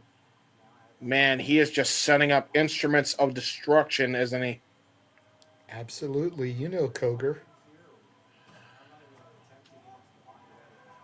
Doesn't even need the ladder, he says. He just decided to toss the ladder off. The crowd now flipping Atticus off. Atticus flipping them back off. Yeah. He definitely can dish it and take it. And a shot. Head first goes Cheech. Oh, Cheech just stood right back up. And now he tosses Atticus Cogar into the other chair. Cheech says, hell nah, buddy. Lariato. Cheech back in control. Back elbow strike to follow up the lariat. Trying to go for a comeback here. Nice rising knee strike. Cheech now. Brain Buster! Lateral press, hook the inside leg, only gets a 2 count. Damn. And now Cheech grabbing the chair is going to set up something here. I have no idea what he's setting up. Oh, God. Think he's going to go for the door bridge. I think you're right, and that would mean there has been 3 doors down officially. There it is. Behind those ass you there. Got to hit our gimmicks at least once per show. Rest in peace to the lead singer of 3 Doors Down that passed away not that long ago, too. Yeah, that makes me so sad, dude. So I wasn't gonna make the joke because I feel like it's a little too soon, but you went there, so. Well, yeah, but it's all an homage. I love Three Doors Down. It's absolutely mean no disrespect by it. I think they're great. Knife edge chops here by Cheech. Headbutts now. What the hell is Cheech thinking of doing here? Oh God, is he thinking of going for air raid crash through the door bridge? I think that's exactly what he was going for. But hammer and anvil elbows here by Atticus Cogar. Oh God, no. No. He's set up for the brain hemorrhage. Gonna go from the middle rope here. Oh, wait a minute. Got caught. Protobomb. Protobomb through the door bridge. Cheech now hooked the far leg. Took too long for a cover. And Atticus is able to escape out the back door.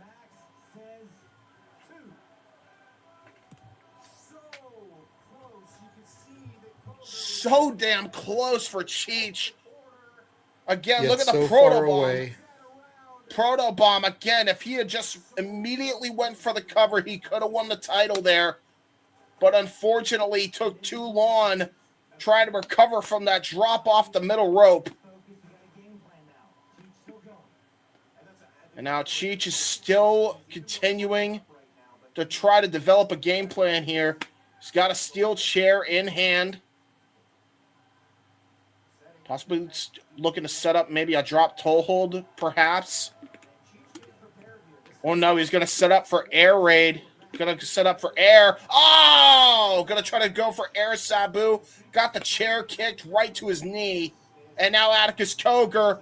Penalty kick right to the face using the upper part of the chair. Hooked to the far leg, and Cheech still kicks out. Atticus has him set up. Air raid crash through the chair now. It's over. I think it might be it here. No. Oh! Can't be it yet. He hasn't hit the brain hemorrhage. That's the finisher. Air raid crash is just a signature move. Well, Brain hemorrhage is the finisher. And he hasn't dug out any skewers yet. This is valid too, and his skewers were tossed away. But now Atticus Cogar gonna look to go for a top rope maneuver here. Oh man, Atticus Cogar looking for something here. Coup de grace. Oh God, right to the gut, double stop, coup de grace into the gut. Cheech says no. It is not the end. Atticus is getting frustrated. You can see it in his eyes. I think he thought this was going to be a cakewalk, and Cheech is taking him by surprise. He's taking all of us by surprise. And Atticus now look at calling this. for somebody or something.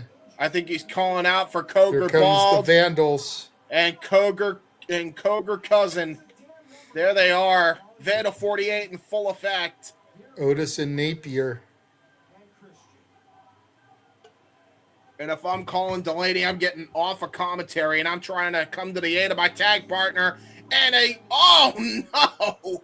Oh, that was vicious. Uranagi into the backstabber, and that might be all she wrote here. Cheech says no, he still kicks out. Christian Napier not happy with the referee's count. Now it looks like we're possibly going to go for a double power bomb.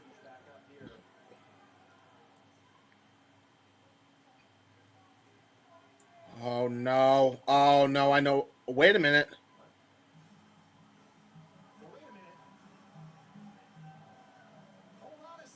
Who the hell is this? There he is, Colin Delaney. He's coming out to help. Oh, man, but he's still on one bad knee here. Remember, he had knee surgery not too long ago. Or is he going to Seth Rollins us? Oh, shit. Oh, and look at this. Oh, shit. The Rochester Radicals, apparently. The Rochester Radicals. And that is High Seas, by the way. High Seas coming to the aid of Cheech. Oh, shit. And now there's Cloudy about to climb to the top rope here.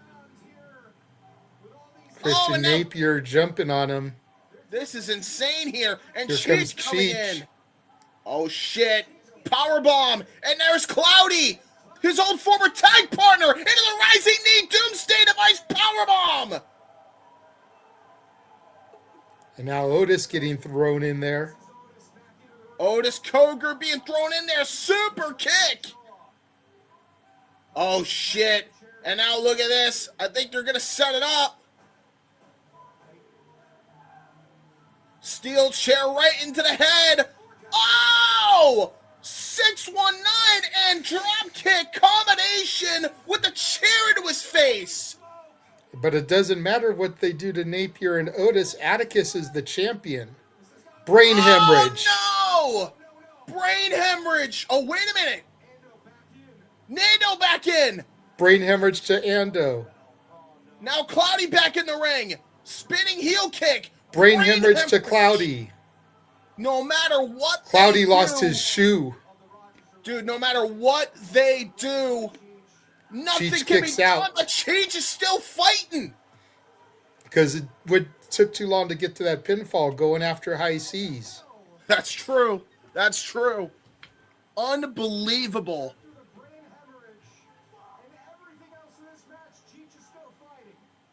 Brilliant. And you're late, Nick. I already made the Chong joke. Cheech with a kick to the nuts there. Oh! Full throttle, One, go to two. hell! Oh no! He Napier almost just won pulled. the title! Napier pulled the Napier. ref out of the ring. Oh, he almost had it! Cheech almost had the damn championship, and now Cheech trying to, trying to go for a suicide dive. Got a Schoolboy, chair to the face. 2, kick out. Holy shit, he got busted open bad, bro. Cheech is done. Brain And count- hemorrhage. Count to 100. It's done. 1, Thanks for coming. 2, 3. Wow. That Holy was a shit. hell of a match. Yeah, it was. Hell of a match, dude. Cheech showed that he belonged on a main event level. Yeah, he did. Atticus showed that he's more than just hardcore. This, for me, this is an MOTY contender already for this year. That's all. It was a really good. It was a really, really good matchup. I gotta give him credit, and this time the bells and whistles made sense. Great main event, great show. Vandal 48 still standing tall. Atticus Cogar holding the GCW championship up high. Atticus calling for something, calling for the microphone. Oh shit.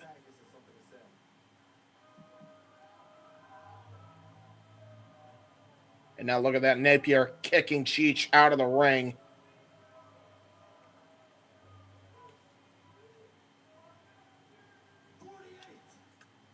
That's a number that's special to me. That's a number that's special to my family. 48 is a number that's special to him, is special to his family. From what is probably the biggest GCW show of all time, Joey Janela's Spring Break 10. And I couldn't help but notice the GCW World Champion doesn't have a match. Atticus doesn't have a match for Spring Break. By design, because there's pressure building up behind that curtain. You think Megan Bain's 2-year-old do-or-die opportunity for my GCW World Championship becomes relevant again? At this time, right before the collective, at the peak of that bitch's career on TV? Oh shit. Calling out Megan Bain. He's fighting Megan tomorrow. She's already been announced. Ah, gotcha. Okay.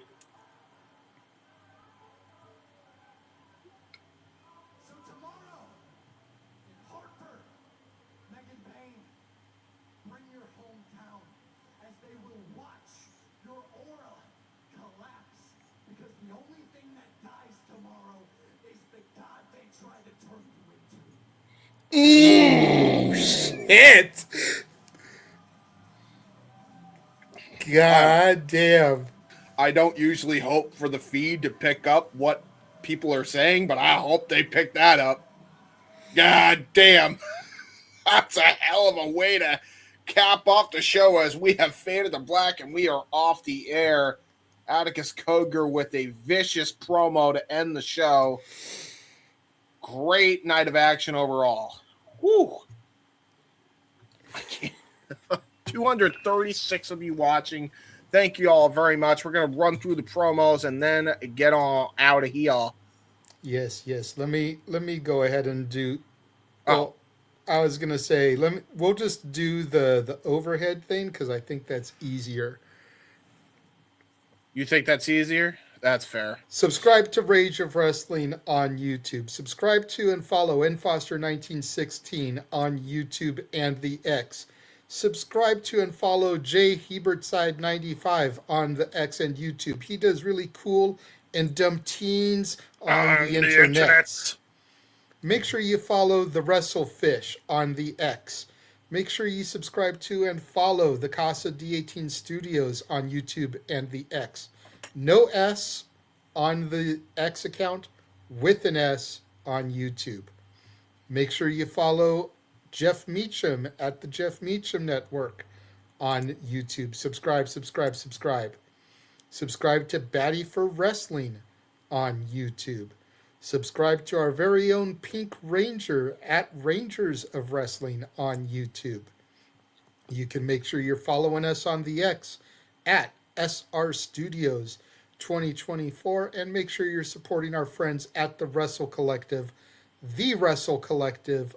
YouTube, Dubsy Worldwide on the X. Make sure you go back into the archives. Check out the interview we did with Rachel Leigh. Yes. Check out the interview we did with Brittany Blake. And make sure you're tuned in because the women of Poder Mania are continuing to come to Saturday Shenanigans. This Saturday will be Heather Lynn, Poder Mania ring announcer. March 7th will be Kaya McKenna. March 21st, Jocelyn Navarro. March 28th, Alejandra Quintanilla. And April 4th, Izzy Moreno, all ahead of Edward Laredo, returning one more time on April 11th ahead of Poder Mania. Yes, sir. Thank you guys so very much for watching. What a show. It has been a hell of a night of action. For the Renegade of Wrestling, JJ Williams, I am the Heb Man, James Hebert. Thank you all so very much for watching our coverage, our watch-along of GCW. What's My Name? And we will see you all next time. Tomorrow night, in fact. Take care, everybody.